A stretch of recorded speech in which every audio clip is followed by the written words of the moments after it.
Pascal, kannst du anfangen?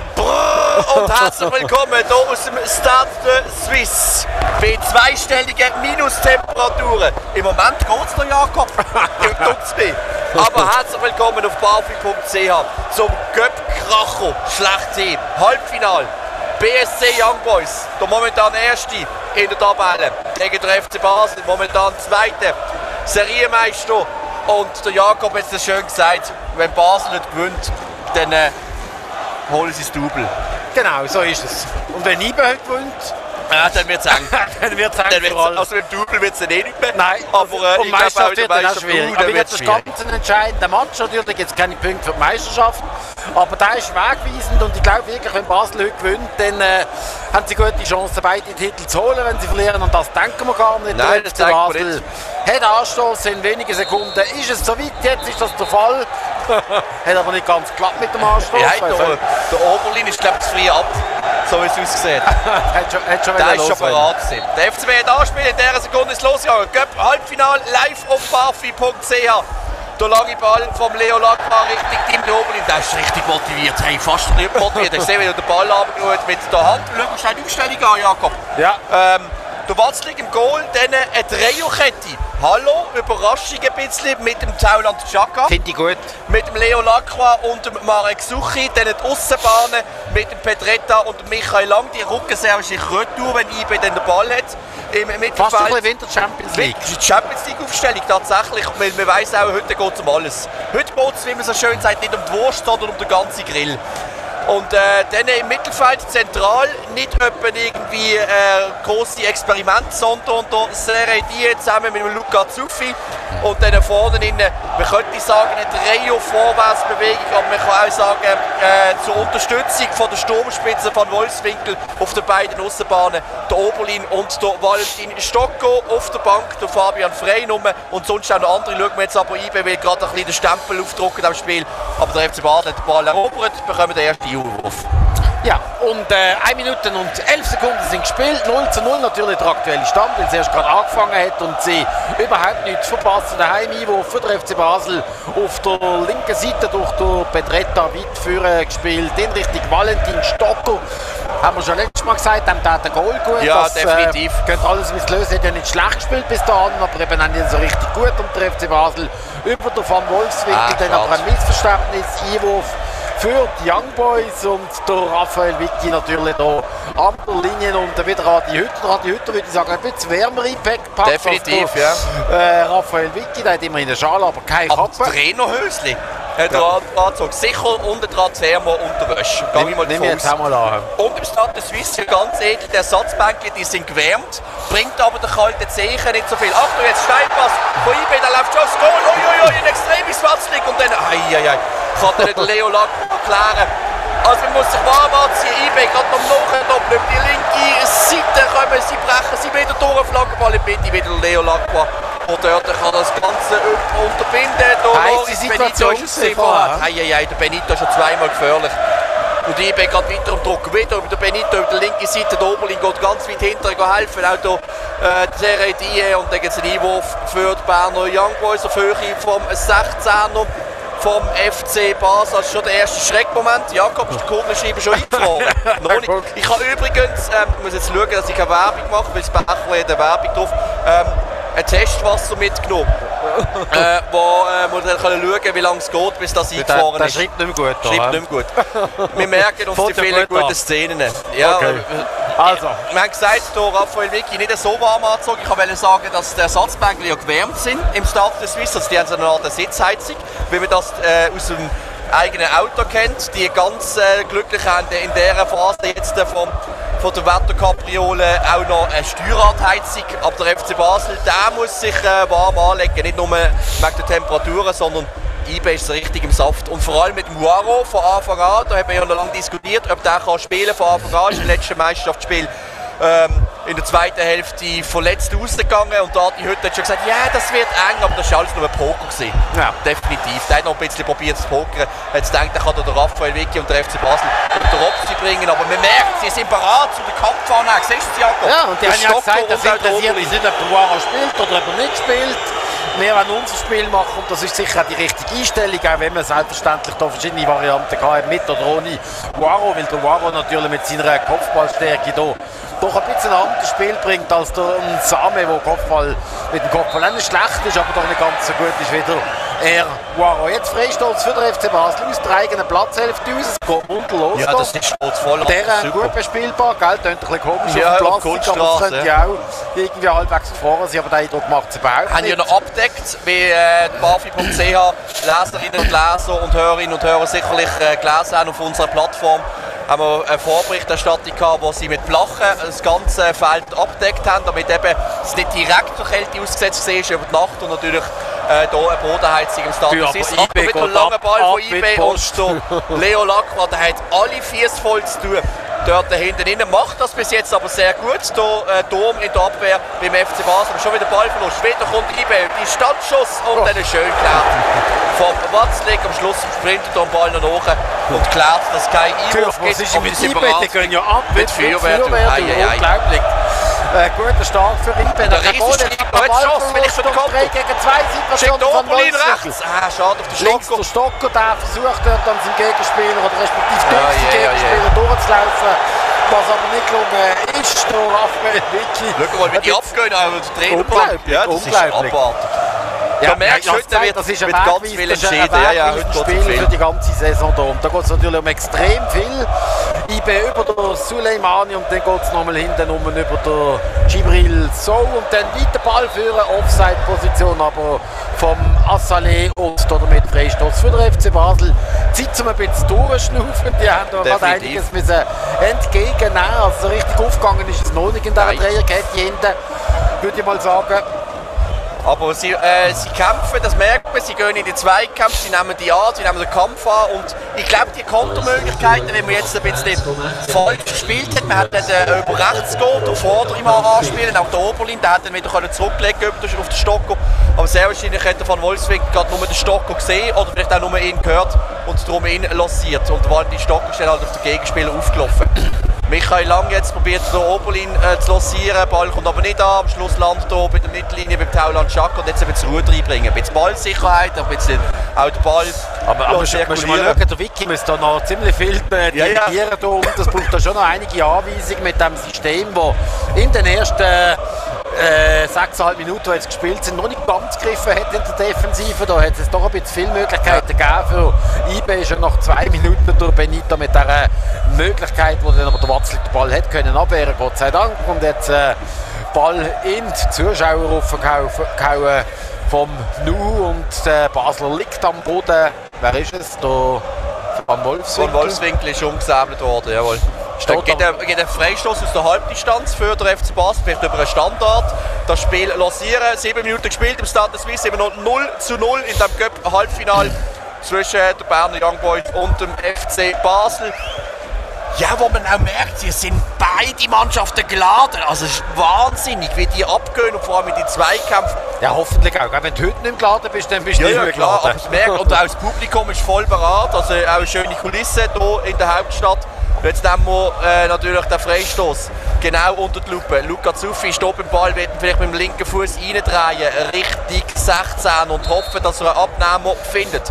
Luca Zuffi läuft da, bringt den Ball hoch Richtung Michael Lang, der kommt nicht am Ball an. Am Schluss ist der Leo Lacroix im gegnerischen Strafraum. Aber dann kann IB mit dem Benito klären. Der Ball kommt aber retour via Petretta und Tauland Chaka. Dann kann der Oberlin probiert es dort von Olz. Die Idee ist nicht schlecht, sie hat ein bisschen geraten. Ja, das ist gut gewesen. Und Seredine, schau, wie aufpasst. Das ist schon Serio im defensiven Mittelfeld. Ja, dann den vorwärts überhastend dort. Aber hast du gemerkt, wie du sofort geschrien hat, wo der Ball ankommt und dann reingesprintet ist, jetzt noch nicht der Ball. Ja, jetzt klappt es irgendwie besser mit dem FC Basel. Kommt über die linke Seite der Valentin Stock, der den Ball in die Mitte bringt, in Richtung Van Wolfswinkel dort. Aber ein Berner dort, zwischen der Nu ist es gesehen und dann ein Aufbau über die linke Seite. Dort ist es der Loris Benita, der in der Anfangsphase schon eine gute Möglichkeit hatte, wo der Watzlig aber rechtzeitig aus dem Goal gekommen ist. Dann der von Bergen hat ja heute ein langes Interview gegeben in der Basler Zeitung und würde auch gerne noch mal ein Jahr anhängen. Nachher könnte sich aber auch vorstellen, in einer unteren Liga zu spielen. Soll ich es nicht weiter kümmern, der FC Basel im Moment im Ballbesitz durch den Leo Lacroix. Er macht nicht schlecht hinten. Ja, er spielt hinten nochmal über den Suche und dann geht es über rechts der Tauland Chaka, nimmt der Michael Lang mit und das alles in der Anfangsphase von dieser Partie. Der Wind hat zum Glück im Moment ein bisschen abgestellt, mindestens. Und es kommt zu einem Niveau für den FC Basel auf der rechten Seite, also in Richtung IB-Goal. Einwurf dort beim Tauland Chaka, der wartet, bis sich alle ein bisschen sortiert haben. Hier auf dem Rasen unten, auf dem Kunststraße. Dann kommt der Einwurf Richtung von Wolfswinkel, dann landet der Ball in den Stock und dann ein bisschen übermotivierter Ball in die Spitze. Schlechter Ball, kann man auch sagen. Richtig, Dimitri Oberlin, der wird nochmal steil gesteckt, kommt aber nicht am Ball an. Da merkt man schon, die probieren viel, den Oberlin steil zu schicken, auf dem rechten Boulevard.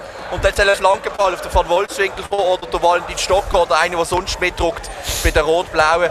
Bis jetzt hat noch nicht so gelungen, 9,5 Minuten gespielt, immer noch 0-0, aber der FC Basel ist hier bereit, den Kampf anzunehmen und das stimmt mich sehr optimistisch. Ja, und Startfurios davon im Moment ein bisschen vorbei, der Ball beim Wölfli, beim Goalie von den Young Boys, ist ja im Goal, weil der von, wie heisst der? Von Balmos. Von Balmos, ja, von Grafenried ist ein anderer, ja, gell? Der ist eben mal Formel 1 gefahren. Ja, das ist, jojo. Von Berner Adel könnte das sein, oder? Von Balmos. Es gibt ja so einen bösen Spruch bei IB, die Mannschaftsaufstellung ist von Balmos, von Bergen und von Afrika. Weil sie viele Leute haben, die aus südlichen Teilen von Afrika. Jetzt ein langer Ball richtig Guillaume Guaro und dann ist es dann tatsächlich ein Luftloch, das er geschlagen hat. Gott sei Dank aus Sicht vom FC Basel. Ja, gut, der Michael Lang ist der nicht gut gestanden im Zweikampf. Gut, der Winkel war relativ spitz zum Abschließen. Der Lauf momentan, weißt du, wenn er dann richtig auf den Schlappen ja, aber der ist fast noch ein bisschen weiter draussen gewesen. Noch ein bisschen weiter draussen gestanden, stimmt. Jetzt noch Ballverlust vom FC Basel. Und dann ist er die dazwischen geht, Gott sei Dank, jetzt haben wir gerade ein bisschen Angst gehabt, Jakob, als er dort angelaufen ist. Aber dann probieren sie über den Benito, der mit ganz kurzen Ärmeln, nicht noch ein Unterliebli oder ein langes Liebli drunter montiert, sondern ganz kurz. Nuhu auf der linken Seite wird dann abgedrängt und der Valentin Stock geklärt. Es gibt aber einen Eckball für die Berner Young Boys. Und dort haben wir natürlich immer ein bisschen Angst vor dem Guillaume Guaro. Aber unser Turm steht nebendran, nämlich Leo Lacroix. Beide sehr groß gewachsen. Die fallen gerade auf, so nebeneinander. Du siehst die zwei Twin Towers fast schon, die dort bereit stehen. Ich glaube, der Lacroix ist noch ein bisschen grösser als der Guaro. Ja. Wer jetzt höher kommt, kann ich jetzt nicht sagen an dieser Stelle. Vor allem gehen wir jetzt aber für IB. 12. Minute, 0:0, der Ball kommt in die Mitte, oder fast mindestens ein Basel dazwischen. Und IB muss hinten Anlauf holen über den Captain, über den von Bergen. Wir stehen in der 12. Minute ein rassiges Spiel bis dahin, muss man sagen. Wir haben es noch nicht bereut, hier in der Kälte zu sitzen. Und der FC Basel muss jetzt aufpassen, IB im Ballbesitz, macht das gut, versucht dort auf der rechten Seite sich durchzuspielen über den Suleimani, was aber nicht gelungen ist. Der Petretta dazwischen spielt hinterher zum Watzler, kommt dann mit einem weiten Ball führen in Richtung Oberlin, wo ich da ziemlich allein steht, kann der Ball aber trotzdem annehmen, bedrängt vom Fasnacht, dreht sich um zwei Berner rum und bleibt tatsächlich im Ballbesitz und kann ihn überlegen zum Zuffi, der mit dem weiten Ball in die Strophe und die Möglichkeit hat können werden für den Van Wolfswinkel, den aber immer noch der FC Basel über der Pedretta legt hinterher zum Zuffi, das alles in der Nähe vom Strafraum, aber jetzt ist natürlich das Team von der Young Boys hinten bereits wieder formiert. Der Seredier spielt hinterher zum Marek Suchi und dann gibt es den nächsten Aufbau für den FC Basel. Langer Ball Richtung Valentin Stocker, der legt nöber auf den Luca Zuffi, Flankenball in die Mitte, der schaut aber keiner vom FC Basel. Der Michael Lang geht noch ein bisschen Benito stören, darum der Befreiungsschlag direkt zum Tauland Chaka, der rutscht dann aus auf der Kunststraße und muss darum wieder den Retourgang einlegen. Am Schluss resultiert ein Einwurf für den FC Basel in der Platzhälfte von der Berner Young Boys, allerdings noch nicht wirklich in der Nähe vom Strafraum, es ist etwa die Mitte von der Platzhälfte von der Berner Young Boys. Dann kommt der lange Einwurf Richtung Oberlin, der an der Strafraumgrenze wird abgelockt. Der Valentin Stocker übernimmt, könnte auf der linken Seite Petretta lancieren. Der Ball kommt aber nicht an und darum geht dann der Verteidiger von der Berner Young Boys, wer ist es, der Nuhu, wenn man es recht ist, auf Nummer sicher, haut den Ball aus der Gefahrenzone und darum gibt es einen Einwurf bei der Mittellinie für den FC Basel. Ja, so ist es durch Tauland. Chaka, wir stehen in der 14. Minute 0:0, immer noch, wenn sie ein bisschen später dazugekommen sind in der Anfangsphase. Furioser Anfang für die Young Boys und Möglichkeit für den Benito. Der Watzlig ist rechtzeitig rausgegangen, hat den Ball können abwehren. Der Watzlig auch jetzt wieder im Ballbesitz. Der Leo Lacroix hat zurückgespielt. Der Leo Lacroix übrigens Geburtstagskind heute, 4. Geburtstag, und würde das natürlich gerne machen. Mit einem siegweiten Abschlag jetzt vom Watzlik in die gegnerische Platzhälfte rein. Dort steigt der Berner und kann den Ball tatsächlich in Richtung Sturmspitze für spielen. Dort aber kann der Asfale nicht annehmen, weil er in einer Offside-Position Oder liegt einer auf dem Boden wird von der Berner Young Boys. Wer ist der Nuhu, glaube ich, der dort... Nein, der trabt gerade raus. Ist der eine Reihe weiter vorne spielt. Ist der Assalé echt? Nein, der ist der auch nicht. Nein, der ist auch nicht der Assalé. Ich würde jetzt mal tippen, es ist der Nuhu, aber ist egal. Nein, der Nuhu ist ganz aussen am Trinken. Das ist der Babu. Ja, ein Babu. Steht aber schon wieder, respektive knäult, und jetzt geht es dann doch weiter. Für den Spieler von der Berner Young Boys gibt den Schiedsrichterball, weil der Schiri das Ganze unterbrochen hat. Der Marco Walker mit langen Hosen sehe ich gerade. Ja, erstaunt mich. Der Stefan Klossner, Schiedsrichter von der heutigen Partie. Übrigens der Cup-Final. Weiss man immer noch nicht, wo man da genau will spielen. Sehr wahrscheinlich wartet man ab, welche 2 Mannschaften sich für das Final qualifizieren. Wird das der FCB sein, sagt man vielleicht, man geht auf Bern. Oder man geht erst recht auf Basel. Ja, und wenn es IB ist, sagt man vielleicht, oh nein, dann haben sie Heimvorteil. Und die wollen ja das nicht unbedingt, so ein Cup-Final hier in der Hauptstadt. Wenn man vorher festgelegt hat, hat man sich nicht mit einem Vorwurf aussetzen. Nachher man hat das irgendwie dann kalkuliert. Ja, ja. Aber ich glaube schon, sie werden sich etwas überlegt haben. Morgen wird es dann kommuniziert. Waldi Stock übernimmt, lanciert es von Wolfswinkel, der wird es dann aber vom Ball trennt. Am Schluss kommt der Ball ins Mittelfeld, der Gewil zwischen der FCB und der IB-Spieler. Der Seredier übernimmt, dann ein Fehlpass direkt im Fies vom Benito, einer von der Auffallenden bei den Berner Young Boys, sehr aktiv auf der linken Seite, wird jetzt wieder lanciert. Der Michael Lang dort aber sofort zur Stelle. Jetzt geht auch noch der Oberlin helfen und am Schluss kann der FC Basel den Ball zurückerobern. Seredier lanciert sofort Oberlin. Schön gemacht. Aber ja, das ist gut. Das ist gut. Er trifft gut, ja. So im Klein-Tripling, so ein bisschen Tunello-Schieber fast schon. So wie der Pipi Strello manchmal das wunderbar gemacht hat. Obwohl es so schlaksig ausgesehen hat, auf engstem Raum manchmal 2-3 können ausnehmen. Ja, aber es ist besser im Spiel jetzt, denke ja, ich. Am Anfang hat einiges noch nicht so gestorben mit dieser Dreierlinie hinten, und jetzt, denke ich, haben sie sich auf IB können einstellen und spielen im Moment ziemlich ausgeglichen. Das nach einer Viertelstunde 0:0 und ja, eine Verlängerung. Nein, danke schön. Wir haben schon gesagt, wir wollen keine Verlängerung. Sie sollen es definitiv vor der... Also, sie haben noch genug Zeit. Ja, sie haben noch genug Zeit, aber es wird natürlich spielentscheidend sein bei den Kräften und vor allem auch, wenn man mit den Temperaturen besser umgehen kann. Bis jetzt merkt man auf diesen kalten Temperaturen gar nichts, weil beide Mannschaften so motiviert und so scharf gemacht worden sind auf das Duell von den Trainern, von den Medien, von allen rundherum, dass die haben keine Sekunde Zeit gehabt zum Nachdenken, ein mit sicher wird langsam kalt. Trainer hat der Trainer noch gesagt, man ist Gas fressen, aber das geht ja doch nicht. Nein, es geht nicht so gut, den Plastik reinzuziehen.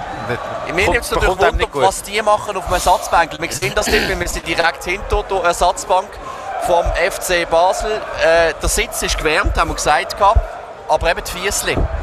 Letztlich ist doch der Premier League-Spieler, ich weiß nicht mehr, wer es gesehen ist, auf Twitter gebracht, hat jemand einen Tipp gegen eingefahrene Fies. Lukaku ist das gesehen. Von Liverpool, wenn es mir recht ist. Hat dann gebracht, ja, er hat einen Tipp und einen Weg Fies gehabt. So richtig warm sind sie natürlich nicht Fußballschuhe. Nein. Sie werden immer mit dünner. Andere, ich weiß es gar nicht. Nein, die haben schon Chuchu an. Es liegt wieder ein von der Berner Young Boys, darum das Tiefkonzert im Hintergrund. Der FC Basel spielt einfach weiter. Obwohl der IB-Spieler auf dem Boden liegt. Chaka macht überhaupt keine Anstalten. Nein, die spielen total weiter. Schau jetzt platzieren sie den Stock auf der rechten Seite. Aber jetzt ist der Ball draussen. Rausspielen, oder? Jetzt ist er draußen. Aber schau, er steht ja auch schon wieder. Das ist genau die Diskussion jedes Mal. Schau mal an. Und schau jetzt, Chaka ist nicht auf 180, der ist auf 210. Ja, Chaka ist der weitergespielt hat im Disput mit dem Sanogo dort. Aber weißt du, wenn wir ganz ehrlich sind, der hat gemerkt, oh, der FCB macht jetzt einen Aufbau und ich stand ein bisschen im Seich raus. Dann bleibe ich einfach liegen. Wenn einer liegt in der gegnerischen Platzhälfte. Und vor allem bist du nicht während einem Spitzenangriff, sondern während dem Aufbau. Dann kannst du dann auch mal auf die Seite. Oder einfach nur draufstehen und sagen, Schiri, geh mal schon schauen. Ja, tut mir auch. Ja, nun. Jetzt ist es so, wie es ist. Und es gibt einen Einwurf für die Berner Young Boys. Und natürlich heizt das Publikum an, so Sachen. Ja, die werden nochmal ein bisschen emotionaler. Das ist natürlich auch eine dicke Sache. Weißt du, was ich vorhin angezeigt habe bei meinem Handy, Jakob? Nein. Akkutemperatur zu niedrig laden nicht möglich. Ehrlich? Ja. Kannst du nicht laden? Nein. Also machen wir dann nachher im Mediencenter. Beim Halbzeitpfiff, Jakob, werden wir so schnell die erste Halbzeit zusammenfassen, wie wir es noch nie gemacht haben. und dann gehen wir uns noch mal ein bisschen aufwärmen. Aber im Moment muss ich wirklich sagen, es geht noch. Das Nattel aufladen für die Heimfahrt, dass wir das Billett lösen. Wir haben natürlich brutal viele Schichten. Ich habe Unterliebli, T-Shirt, Langarm-Shirt, Pulli 1, Pulli 2 und Jacke montiert. Und die langen Unterhosen und 2 Paar Socken und die warmen Winterstiefel und Kappe und Händchen. Also wir sind gut eingepackt. Ja, also du mindestens. Ja, also ich kann mich ja nicht groß bewegen und den Decke haben wir auch noch mitgenommen. Guter Tipp von meiner Frau, die Picknickdecke mitzunehmen. Und die ist nämlich unten, hat sie so einen silbrigen Boden, weißt du, dass nicht das Wasser durchgeht. Und das schützt eben auch vor der Wärme. Familie Florian mal picknicken. Ja, Kopfball für den Basel. Ja, schöne Aktion. Zuerst fast. Gute Aktion vom Raublet auf der Tribüne da. Ja, ist schon aufgekommen. Weil der Wölfli hat auch ein bisschen komisch ausgesehen. Am Schluss, glaube ich, gar nicht so gefährlich gesehen, ganz am Schluss.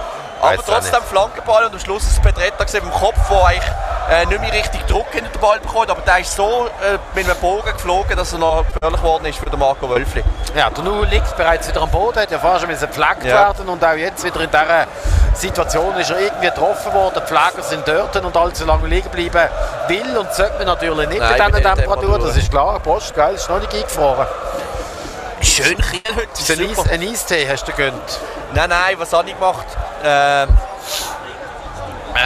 So ein Mix zwischen. Ich habe die Resten aufgebraucht, muss ganz ehrlich sein, im Mediencenter. Zwischen Cola und Fanta gibt es Spezi. Ja, eine Spezi habe ich gemacht. Wirklich? Hast du das am lecker früher? Bist du in der Spezi-Generation aufgewachsen oder erst nachher? Ja. Ich bin dafür nicht ein Diesel-Trinker. Diesel ist ja Bier mit Cola.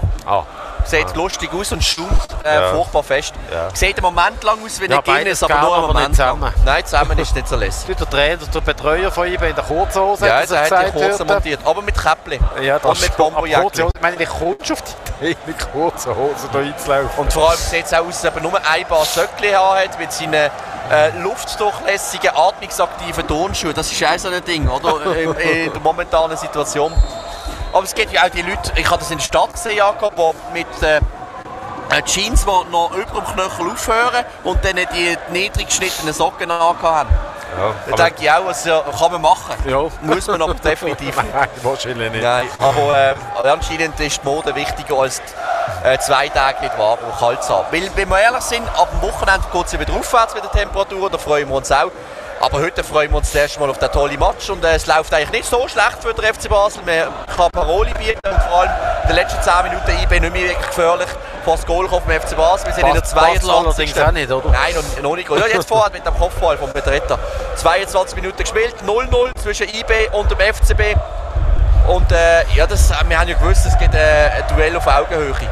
Und das ist lässig. Haben wir bis jetzt. Der FC Basel zaubert im Moment über den Michael Lambert. Gefault, genau.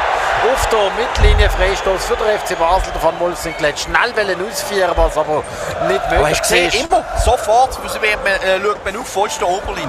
Ja. Also das ist die Taktik heute vom FCB. Ja, das ist auch auffällig in dieser Anfangsphase. Es ist nicht alles gelungen, aber immer wieder der die Berner Abwehr beschäftigt hat. Versucht es mit einem Doppelpass mit Michael Lang, was auch gelingt, weil der Berner zögert. Und dann wieder der Oberlinie am ersten vorbei, am zweiten vorbei wird gefault.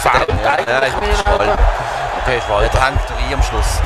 Extra. Ja, aber er hat extra eingehängt, weil er gesehen hat, der Ball ist ihm weggespritzt.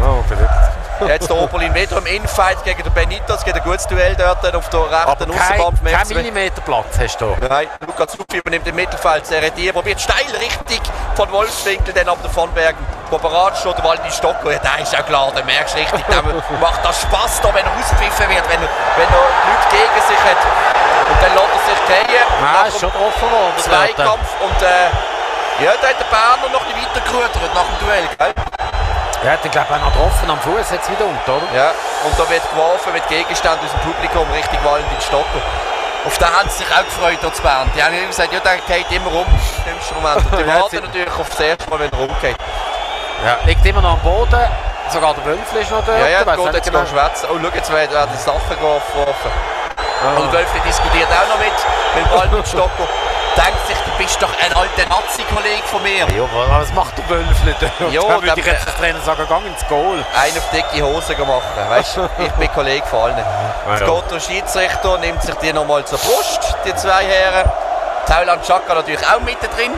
Der darf nicht fehlen bei so Diskussionen. Ja, es ist natürlich wichtig, dass man eine gewisse Aggressivität reinbringt in so einem Match, ein bisschen Respekt verschaffen und dem Gegner zeigen, wir sind auch noch da. Und schlussendlich geht es weiter mit einem Niveau für die Young Boys, das alles in der 24. Minute immer noch 0:0. Gute Chance für IB in der Startphase durch den Benito und rechte Chance für den Betreter mit seinem Kopfball, der daneben gegangen ist. Und dann der Einwurf bereits ausgeführt auf den Kopf vom Lacroix und der Ball beim FC Basel bei Michael Langt, aber mit einem unpräzisen Ball durch Oberlin dazwischen und dann im Zweikampf mit dem Loris Benito schlussendlich. Kein Millimeter ist der Platz. Das ist kein Millimeter. Bern, IB auf der linken Seite einen Einwurf durch den Benito. Schau mal wie die aufeinander. Der Chaka mit dem Suleimani, jedes Mal noch ein bisschen Trash-Talk nach dem Zweikampf. Unglaublich. Macht Spass, aber zu zuschauen ist es natürlich lässig. Du spielst sich auch jetzt der Ball in die Stocker, wünscht den Ball gegen und dann ist dann am Schluss doch der IB-Verteidiger, der den Ball klären kann. Es gibt sogar einen Einwurf für die Berner Young Boys. Achtung, der FC Basel gemeint, es ist Einwurf für sie. Und darum sind der Vorwärtsbewegung Petretta zu weit vorne. Darum muss es das Seredier aus. Offside. Hier Waro steht Offside. Freistoß für den FC Basel. Heikle Situation, oder? Ja, vor allem rutscht dort im dümmsten Moment der FCB-Verteidiger aber ist es Offside? Und dann wird anscheinend der Waro Offside. Ja, aber er hat sofort die Fahnen aufgerissen. Er ist schnell gewesen, ja, er hat schnell gemacht. Aber ich würde sagen, ganz, was machst du jetzt da? Jetzt schau mal schnell, weißt du, man kann ja da vielleicht ein paar Bilder mitnehmen. Bist du sicher, dass das geht? Das kommt alles gut. Du bist gerade ein bisschen nervös geworden, Jakob. Ja, Technik überlasse ich dir. Kommt alles gut. Wir sind immer noch da, Jakob. Kommt alles gut. Ja, ist gut. Also Basel bereits wieder im Ballbesitz und zwar durch den Van Wolfswinkel und dann ist es aber bereits wieder IB über der Assale, der über die linke Seite kommt, Zweikampf mit dem Tauland, Chaka das alles an der Behindlinie, da kommt auch noch der Seredier dazu und schlussendlich gibt es sogar noch für die Young Boys, wir stehen in der 26. Minute. In einem ausgesprochen lebhaften Spiel. Definitiv. Suleimani jetzt mit dem Eckball für die Berner Young Boys. Jakob, wir sind immer noch da, gell? Musst nicht Angst haben. Ich kann nur schnell etwas nachschauen. Ja. 26 Minuten gespielt, der zweite Eckball für die Berner. Dann steht der Ball in die Stocker dort, dann wird der Petretta nochmal zurückgewunken vom Marco Walko an der Nahe Pfosten. Vielleicht noch wichtig, dass er da einen steht. Dann kommt der Ball rein vom Suleimani. Gwil im Strafraum, dann kommt der Schuss tatsächlich aus der zweiten Reihe. Der Lackbach kann aber abblocken. Also langsam aber sicher kann ich sagen, das 0:0 ist okay für den FCB. Definitiv, ja. Mehr liegt hier nicht drin. Der Wara mit dem Offside-Goal aus, ich würde sagen, eine sehr knappe Position nach dem Wegrutschen vom Lacroix. Also das Terrain schon, ein bisschen rutschig natürlich hier.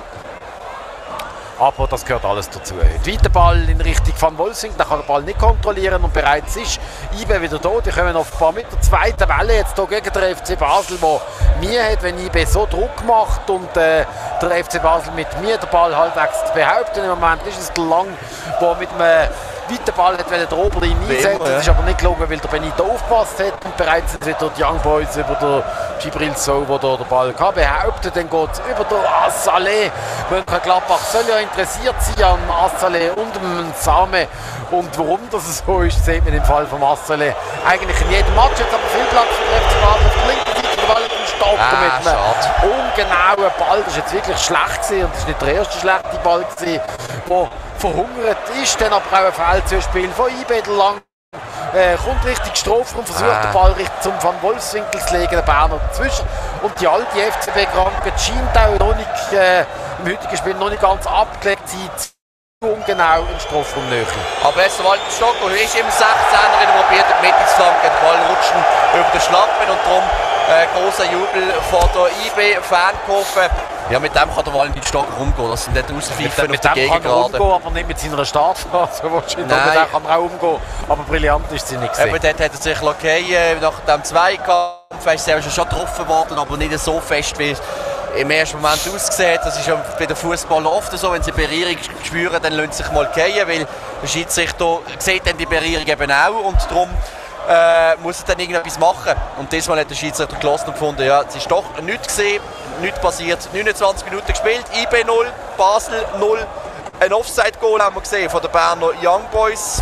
Wollen wir dann in der Halbzeit vielleicht noch mal genau anschauen, Jakob? Ja, machen wir sicher. Ob es wirklich tatsächlich Duaro dort im Offside gestanden ist. Wir nehmen es mal an, weil der Schiedsrichter sehr schnell reagiert hat. Achtung, IB nochmal. Schuss zur zweiten Reihe. Blockt der FC Basel ab. Am Schluss kann der Tauland Xhaka den Ball übernehmen. Ui, und dann gehen die in die Zweikampf. Schaut das mal an. Schön durchgespielt auf den Dimitri Oberlin. Der probiert nochmal den Xhaka einzusetzen. Der Zweikampf gegen 3 Berner. Und am Schluss unglaublich kann intensiv. er den Ball behalten. Das sind noch. Den ist schön, der Xhaka. Geht dort im Zweikampf rein. Der Schiedsrichter zeigt sofort die geile Karte für den Tauland Xhaka. Nach dem Foul an Suleimani. Der ist runter mit dem Blitz, aber aufgestanden schnell wieder in Rele, wo er sieht, jetzt gibt die gelbe Karte für den Tauland Xhaka. Und jetzt gibt es ein paar freundliche Worte von Xhaka. Ja, der ist klar. Oh, schau, jetzt tut er sich anlegen am Publikum. Hast du gesehen? Ja. Auf der Haupttribüne noch 2, 3 nette Wörter geschickt. Und der ist gleich mehr als klar. Aber der lebt das vor, dass man muss über den Kampf hier am Lido von der Super League Paroli bieten. Weil wenn man sich so anstellt wie in den letzten Spielen, vor allem im Heimspiel gegen Lugano und gegen St. Gallen, ja, dann kann man nicht viel holen hier im Stade Suisse. Ja, aber heute eine ganz andere Intensität auf dem Ja, FCB, nicht nur von IB, aber super. IB in der ersten halben Stunde die bessere Mannschaft, wie man so sagen, mit mehr Möglichkeiten. Das Offside-Goal vom Guaro, dann die gute Chance am Anfang von Benito. Auch jetzt wieder IB, der hier in die Schnittstelle für ein Spiel zum Guaro. Der legt nochmal zurück zum Suleimani und dann können sie über die recht-linke Seite gehen, über den Benito und dann kommt der Suleimani immer noch auf die linke Seite, bringt den Ball in den Strafraum, schlechte Flanken allerdings zum Glück für den FC Basel, aber IB bleibt im Ballbesitz durch den Soul und dann geht es über den Nuhu auf die andere Seite zum Babu, der mit Rush am ersten Gegenspieler vorbei. Seredier holt ihn von dabei. Geht ihm eine Schwalbe.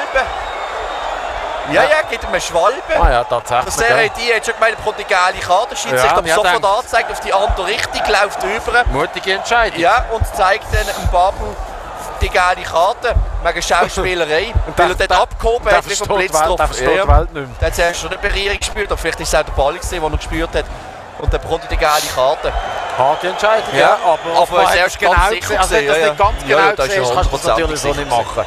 Er reklamiert dann nicht, es humpelt noch ein bisschen. Er muss sehr wahrscheinlich so nach dem Motto, ja, im Fall, das ist glaube doch nicht gewesen. Ja. Aber läuft es schon wieder rund.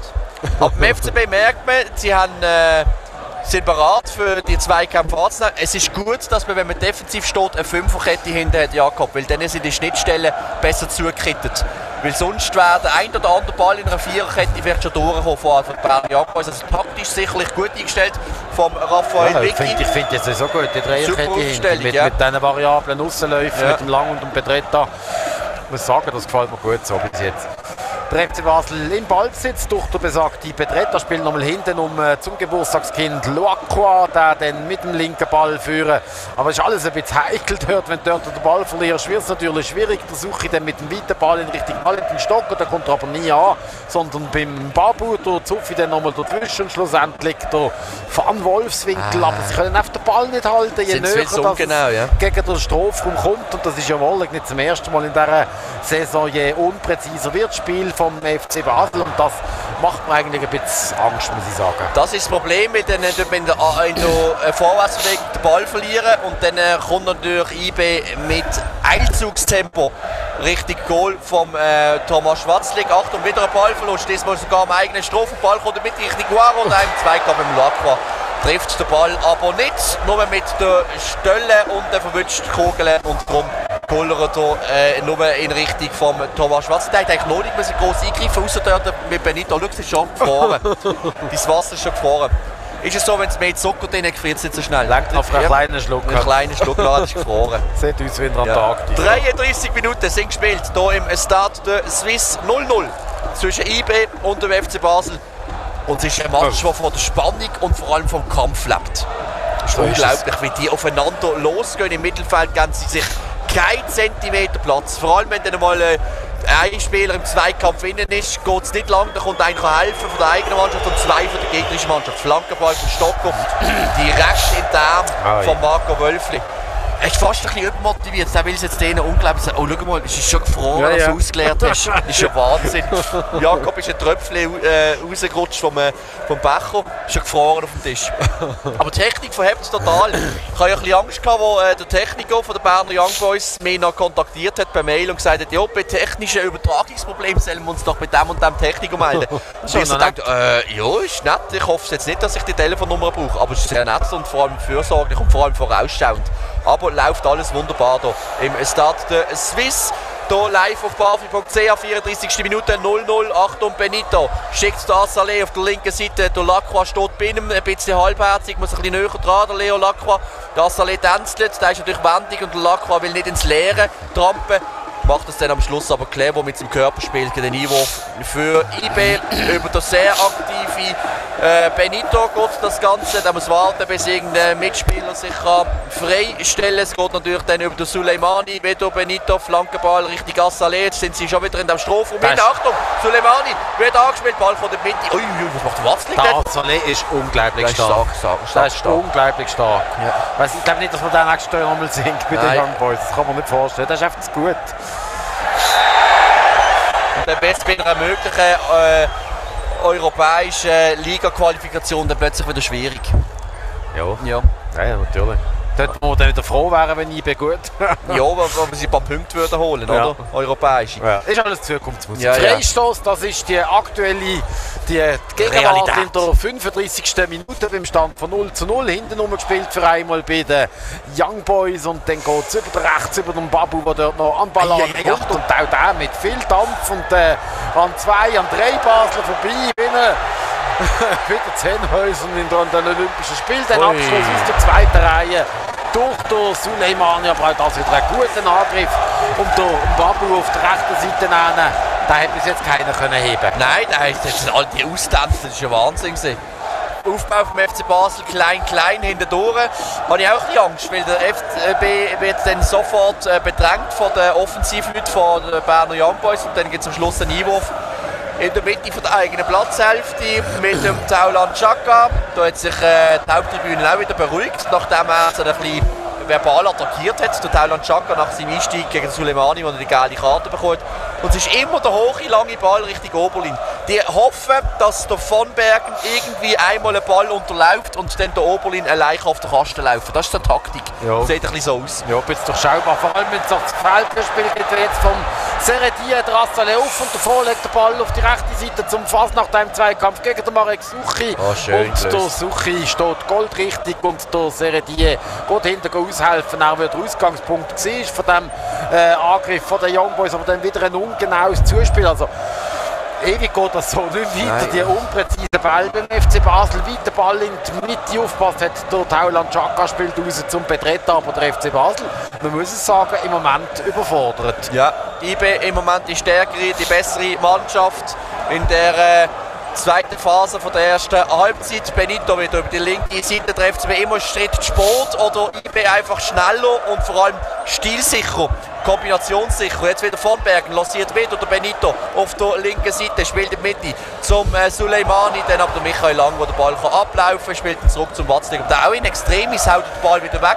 Und der FCB kommt nur bis zur Mittellinie. Und dann kommt der Ball sofort zurück über den Nuhu, den Babu auf der rechten Seite. Dann müsste der Ball in die Stocker sein, macht das auch gut im Zweikampf. Den Einwurf für die Berner Young Boys. Aber wir erleben bereits die dritte Welle von der Young Boys. Immer zwischendurch wieder mal ein bisschen Luft holen und dann kommt die nächste Welle. Mal schauen, wie lange sie das durchhalten. Ballverlust von IB. Und schon wieder verloren. Siehst du, Jakob, das ist das. Das können den Ball nicht heben beim FC Basel. Das können sie überhaupt nicht heben. Also das macht mir ein bisschen Sorgen, muss ich sagen. Achtung. Mit einem unglaublichen Tempo durch Sanogo, der versucht durchzulaufen. Foul vom Marek Suchi, der hier aus der Abwehr rausgekommen ist und der Sanogo gefoult hat. Und die nächste Möglichkeit für die Young Boys Freistoß. Und ich kann sagen, oder wir können sagen, das 0:0, das schmeichelt am FC Basel bis dahin extrem. Geile Karte noch für den Leo Lacroix. Wird vielleicht im Verlauf dieser Partie auch noch wichtig. Jetzt haben schon der Chaka und der Lacroix von dieser Dreierreihe eine geile Karte bekommen. Immerhin durch den Babu auch. Von der Berner Young Boys auch eine Aussenverteidigung. Aber ja, da kann man dann plötzlich, muss man mal den Fuß zurückheben im Zweikampf und das geht dann manchmal ganz schnell. und es wird gefährlich. Suleimani, Jakob, ich tue mich ungern erinnern an das Heimspiel von IB, erste Runde von dieser Saison. Freistoß etwa aus der gleichen Distanz. Mit Suleimani hast du noch gesagt, er hat einen guten Freistoß und dann zimmert der den Ball in den Winkel rauf. Und genau der steht jetzt wieder dort, genau. Nimmt Anlaufdistanz zum Goal, vielleicht, ja, was sind es, 32 Meter, knapp 30 Meter. Ja, nein, etwa 16 und dann sind sie einen Meter vor der Drahtmauer und dann sind es 10, 26, 27 Meter. So. Ja, irgend so etwas. Ja. Also gute Distanz eigentlich und höchste Alarmstufe beim FC Basel. Der Suleimani nimmt Anlauf und schießt den Ball in die Mauer. Gott sei Dank zum Glück für den FC Basel und IB. Aber bereits wieder im Ballbesitz und wieder ist es der Suleimani, der sich dort mit dem Seredier misst. Und der Seredier kann den Ball schlussendlich in Out befördern. Einwurf für die Young Boys. Wir stehen bereits kurz vor der Pause. Kurzweilig gespielt bis dahin. Ja, es geht voll ab. IB mit Powerplay in verschiedenen Phasen hier zwischendurch der FC Basel, wo sich mal ein bisschen erholen können. Aber im Moment muss ich sagen, verliert jeder Ball. Wieder keinen Ball heben. Ja. Kein einziger. Und der war ja eigentlich auch hoch für den Ball heben. Suleimani jetzt über die rechte Seite für einmal. Kann sich aber nicht durchsetzen, weil der Seredier dort gut die Türen zugemacht hat. Aber es gibt wieder einen Einwurf auf Höhe im 16er für die Berner Young Boys. Der Raphael wirklich viel am Dirigieren an der Seitenlinie. Es gefällt mir auch nicht, schau, er winkt sie führen. Kommen ein bisschen weiter raus hinten, weil sie werden hinten rein. Die letzten 10 Minuten sind sie nicht über die Mittellinie gekommen, richtig. Nein, und ja, das ist natürlich, wenn natürlich der letzte Ball oder der Pass nicht das ist nicht mal wieder nur der letzte, sondern manchmal auch der erste, der nicht ankommt. Und dann wirst du natürlich verdruckt von einer Mannschaft wie IB, die so viel Druck macht, aber die sind auch körperlich parat. Es schlägt ihnen ein bisschen auf Moral, wenn es jetzt immer noch 0-0 ist in der Pause. Es ist wichtig, die Phase zu überleben. Aus dieser Überlegenheit hat man zu wenig rausgeholt bei IB. Das ist also sicher der Makel an der Leistung von IB, die ansonsten ausgezeichnet war. Weiter Ball von Bergen dort, aber der Marek Suchi, der aufgepasst hat, will zum Betreten und dann weiter Ball führen, ziemlich unkontrolliert und der Nuhu kann ihn aus der Luft annehmen. Allerdings kommt es zu einem Niveau für den FC Basel bereits ausgeführt. Der Valentin Stocker im Infight mit dem Nuhu legt den Ball nochmal hinterher und dann ist es der Betreten, der den Ball in die Mitte hinein spielt oder das mindestens versucht hat, aber der geht deutlich über den Lang über und damit Abstoß beim Marco Wölfli. 41 Minuten gespielt, 0-0 zwischen IB und dem FC Basel.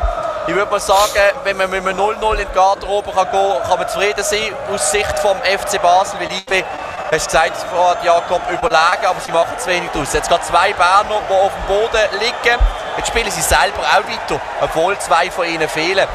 Und Duaro liegt fast im Weg für den anstürmenden Mitspieler und dann lässt der Benito doch rauskullern und es wird den kleinen Unterbruch geben. Der Schiedsrichter Glossner ist sofort hier beim verletzten Spieler und sagt, schau jetzt Kollege, es geht nicht mehr lang, stand doch auf, wir machen jetzt noch die erste Hälfte ganz fertig. Ja, der Assole ist es gesehen, der dort am Boden gelegen ist und der Assole sicher einer der auffälligsten, die der FC Basel hier in der Abwehr mehr als beschäftigt hat und schlussendlich steht er aber wieder auf der Beine und kommt zum Einwurf für den FC Basel, aber die werden den Ball den Berner zurückgeben. Nehme jetzt mal an, dass sie das auch werden machen. Das alles in der Schlussphase von der rassigen ersten Halbzeit mit viel mehr Möglichkeiten für die Berner Young Boys. Der Seredier gibt den Ball jetzt zurück zum Marco Wölfli. Das gibt den Applaus auch von den Berner Zuschauern. Und dann geht es weiter mit einem der letzten Angriffe von dieser ersten Halbzeit. Ein bisschen Ruhe im Moment, gerade wieder bei IB. Der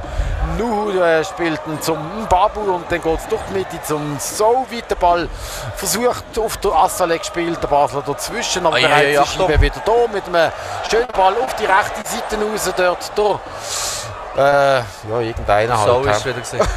Wo geschickt worden ist vom Suleimani, einer der auffälligen wieder. Oh, dann wird der IB-Spieler gefoult. Vorteilelauf vom Schiedsrichter. Dann hat er gemerkt, es ist doch kein echter Vorteil.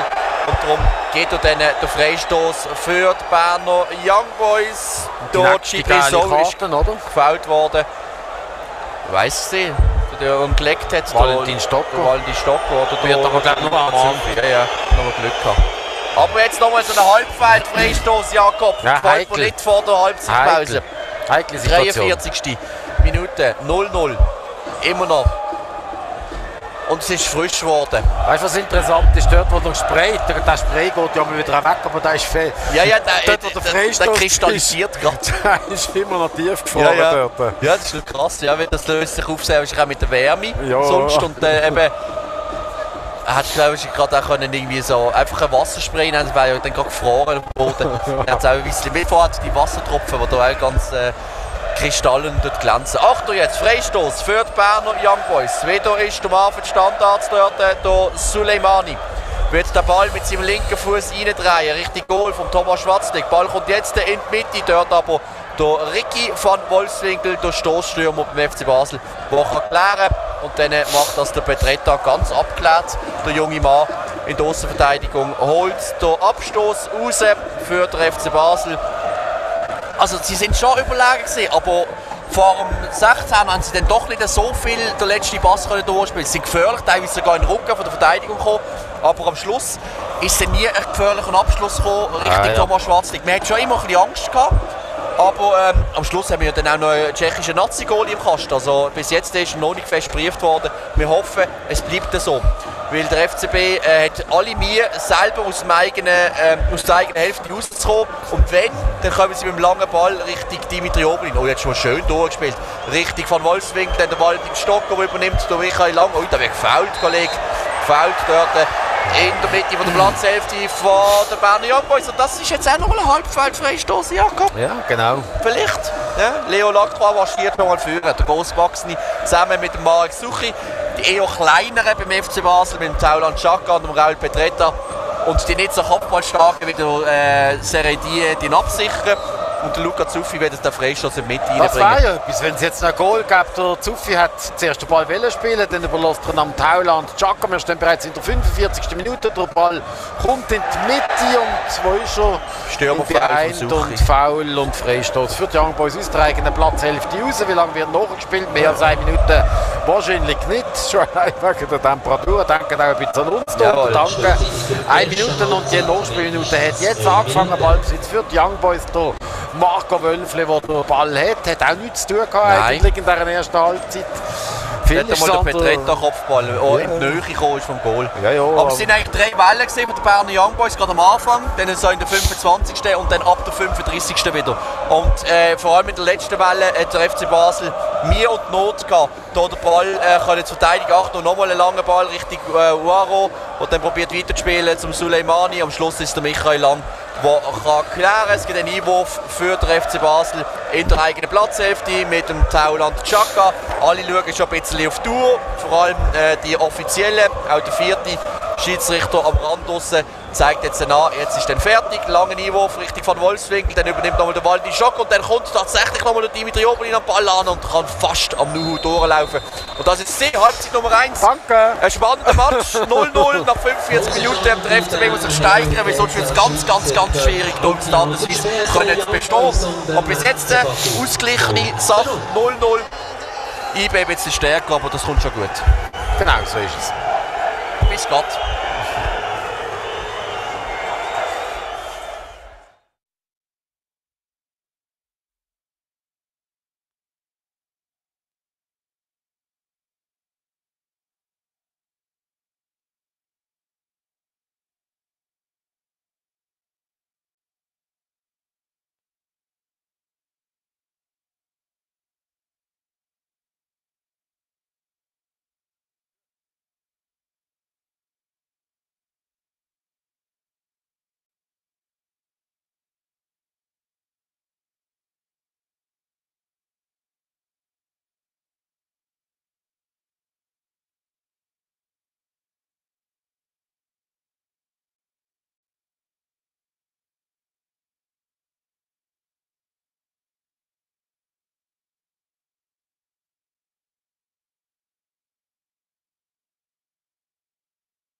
So, wir sind bereit zur zweiten Halbzeit im Spiel. IB gegen den FC Basel. 0:0 steht es hier nach 45 Minuten und jetzt geht es los mit der zweiten Halbzeit. IB mit einer starken Leistung in den ersten 45 Minuten.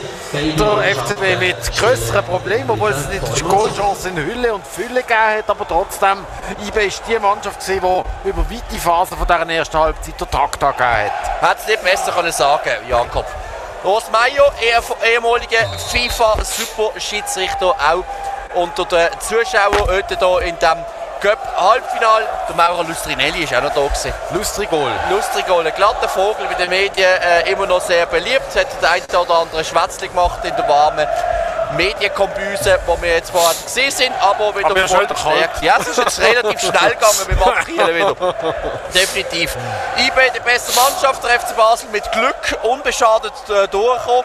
Das Offside-Goal von Boiro ist tatsächlich Offside gewesen. Gut gesehen vom Schiedsrichter. Super nicht einfach. Weil der Flankenball kommt relativ zügig und der Chaka rutscht dann aus. Und dann hätte es natürlich irritiert werden durch den Ausrutsch, aber der hat das super gesehen. Ja, genau, der Ballabgabe war Offside gewesen, dann war es eine halbe Sekunde später schon nicht mehr. Aber ja, das hat er super gesehen. Entscheidend ist Ballabgabe und Chapeau, das ist also wirklich nicht einfach zum sehen. Wir müssen ja nicht nur eine Linie anschauen, sondern wir müssen Ballabgabe sehen und wo der andere steht. Also das ist sicher eine anspruchsvolle Aufgabe, die er bestens gemeistert hat, der FC Basel mit Ballbesitz durch den Leo Lacroix spielt über zum Suchi und dann bietet sich der Pedretta an. Wir sind gespannt, ob der FC Basel ein bisschen mehr Präzision in sein Spiel hineinbekommt, etwas, was ja deutlich gefehlt hat in der ersten Halbzeit. Da sind die meisten Bälle gar nicht angekommen. Der erste oder spätestens der zweite Ball ist im Gegner gelandet und das macht es natürlich dann schwierig. Das hat es für den FC Basel in dieser ersten Halbzeit sehr schwierig gemacht. Der FC Basel, der jetzt hier versucht, sich aus der eigenen Platzhälfte zu lösen, über den Pedretta mit dem weiten Ball, aber der landet wieder genau in den Fies von einem Berner, respektive vom Nu. Der spielt auf dem Babu und dann geht es weiter mit dem Fasnacht, der recht viel Platz hat für den Flankenball, der Lacroix dazwischen und der nächste Goal von dieser Partie. In der 47. Minute das alles beim Stand von 0:0. Wenigstens windet es nicht so fest, Jakob. Da haben wir noch ein bisschen mehr Angst gehabt. Wenn es noch winden würde, wäre es jetzt richtig schlimm geworden. Und es ist schon der dritte Eckball für die Berner Young Boys. Ein bisschen typisch für den Spielverlauf, noch kein einziger Eckball für den FC Basel. Suleimani auf der rechten Seite mit dem linken Fuß. Diesmal die kurze Variante über den Babu, kommt wieder zurück zu Suleimani, dann sein Flankenball direkt aufs Köpfchen vom Ricky van Wolfswinkel. Er kann klären. Das war oft so, wenn man geklärt hat beim FC Basel, ist es oft nur ein Befreiungsschlag Richtung Mittellinie und dann ist man dort gar nicht mehr in Ballbesitz gekommen. So ist es, wenn man unter Druck ist. Also in den letzten 10 Minuten von der ersten Hälfte sind sie nicht mehr über die Mittellinie gekommen. Das war schon recht brutal gewesen. Jetzt hat man ihnen ein bisschen aufgezeigt, wie momentan die Berner Young Boys getroffen sind. Aber es spricht für den FCB, dass man kein Goal bekommen hat. Die Defensive steht nicht schlecht mit einer Dreierkette Lacroix, Chaka und Marek Suchi. Und jetzt der lange Ball Richtung von Wolfswinkel, da kann der Ball mal behaupten, schön auf den Waldi Stock, nochmal Spielverlagerung auf den Luca Zuffi, der läuft Richtung 16, lanciert der Michael Lang, der Ball in die Mitte kommt dann aber nicht an. Aber endlich einmal ein Ball, der über mehrere Stationen gelaufen ist beim FC Basel und prompt ist jetzt nicht gefährlich geworden, aber immerhin so, dass es aussichtsreich ausgesehen hat. Schlussendlich ist es dann die Möglichkeit verpufft und bereits sind wieder die Young Boys über die rechte Seite und Babu mit viel Anlauf gegen den Pedretta, bringt den Ball in die Mitte, versucht es mindestens und dann ist es der Sau, der nochmal hinten rumspielt. Mit Nu alle sehr athletisch oder die meisten wenigstens hier bei den Young Boys und der Babu, muss ich sagen, auch eine beeindruckende Figur. Hier auf der rechten Seite legt der Ball in die Mitte. Die Möglichkeit für den Fasnacht verzögert den Schuss ein bisschen, dann nochmal über zum Babu, der mit dem Flankenball und dort hat der Chaka aufgepasst, aber nur bis zum Fasnacht und dann schlussendlich der Sanogo, der hier den Ball kann behaupten, aber das sind heikle Situationen hier. Vor allem hast du jetzt gerade gemerkt, jeder Ball, den der FC Basel wegschlägt, geht direkt wieder zum IB-Spieler und dann wird es natürlich ganz, ganz gefährlich. Für die Rot-Blau in der Reihe Pedretta macht das jetzt richtig, hebt einmal den Ball, geht in den Zweikampf, holt den Freistoß raus. Ballbesitz ein bisschen beruhigen.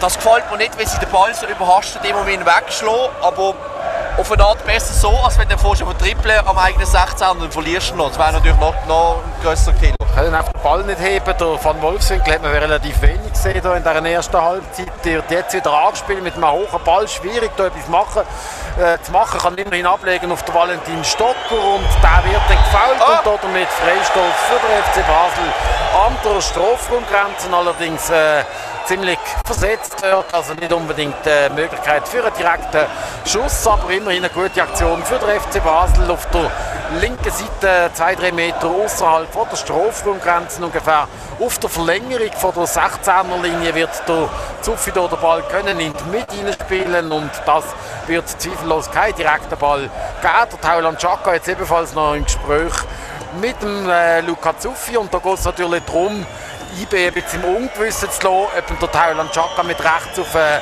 vorderen Pfosten bringt oder der Zuffi mit links auf den hinteren Pfosten, dass es nicht allzu einfach berechenbar ist. Ball jetzt freigegeben, Zuffi bringt ihn in die Mitte, dort der Lacroix, der nicht am Ball ankommt. Achter jetzt Kontermöglichkeit für die Young Boys, dann geht der Oberlin retour, der muss schnell einlegen.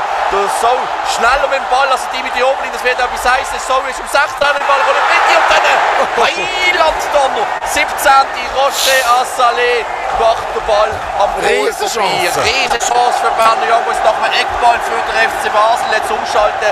Extrem gut geklappt mit den Berner Young Boys. Aber wie der abgegangen ist, wenn einer der Oberlin mit Ball stohlen und dann muss der riesen schnell sein und den Ball in die Mitte auf der Fünferlinie. Allein vor dem leeren Goal praktisch. Gut, Watzling ist schon noch drinnen, aber den muss er einfach machen.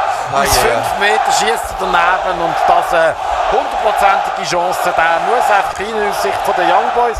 Wir hoffen, das dass lässt uns noch. ein bisschen hoffen, wenn sie vorne nicht machst, kriegst du sie hinten. Wir hoffen, das passiert ja noch, das hoffen wir jetzt. Ja. Aber die Leistung von IB macht mir schon ein bisschen Angst, muss ich sagen. Aber vorher hat mich fast ein bisschen positiv gestimmt, Jakob, wie einfach der FCB richtig Goal gekommen ist von der Berner Young Boys mit dem langen Ball, richtig Ball in den Stocker verlängert und dann hat man den Freistoß bekommen. Und das haben wir ja oft früher gesagt beim FCB, wenn sie viel für Spiel gemacht haben und die anderen so einfach zu Chancen kommen. Heute ist es fast ein bisschen umgekehrt. Also IB spielt das, was der FCB in den letzten Jahren gespielt hat. Haben viel den Ball, gewinnen alle Zweikämpfe, die den Gegner in die eigene Hälfte einschnieren. Aber der FCB kommt, wenn sie mal vorkommen, jetzt vor allem in der zweiten Hälfte 1-2 Mal recht gut und einfach führen. Und das gefällt uns besser. Einmal auf der rechten Seite mit Michael Lang und vorher eben der Stocker der Freistoß ausholt. Aber IB ganz klar die beste Mannschaft momentan. Ui, wieder langer Ball, schön abgefangen dort vom Thomas Watzlig. So viele hat er nicht zu tun gehabt, wenn wir ganz ehrlich sind. Nein, aber da wäre er machtlos gewesen bei diesem Ball. Den musst du einfach machen. Den musst du machen. Auf der Fünferlinie vorne innen bist. Ja. Aber wenn der Schibril so vorgezogen ist, unglaublich. Und bedrängt vom Oberlin, der ja weiss Gott nicht langsam ist, das haben wir auch schon gesehen. Abwartung. Und das So zieht einfach davon auf der linken Seite. Und jetzt bereits wieder der Assalé gegen 2 Basel setzt sich durch, legt den Ball auf die linke Seite, bekommt ihn nochmal und dann im Doppelpass. Das sieht alles relativ einfach aus, dann aber ein Foul zuspielt. Der Assalé reklamiert Foul und der Schiedsrichter lässt weiterspielen. Der Assalé wälzt sich immer noch am Boden und kommt zu einem Freistoß für die Young Boys, allerdings nicht dort, wo der Assalé liegt, sondern wo dann tatsächlich das Foul passiert ist. Freistoß für die Berner Young Boys nach einem Foul von Dimitri Oberlin, wo er dort den Gegenspieler weggeschubst hat.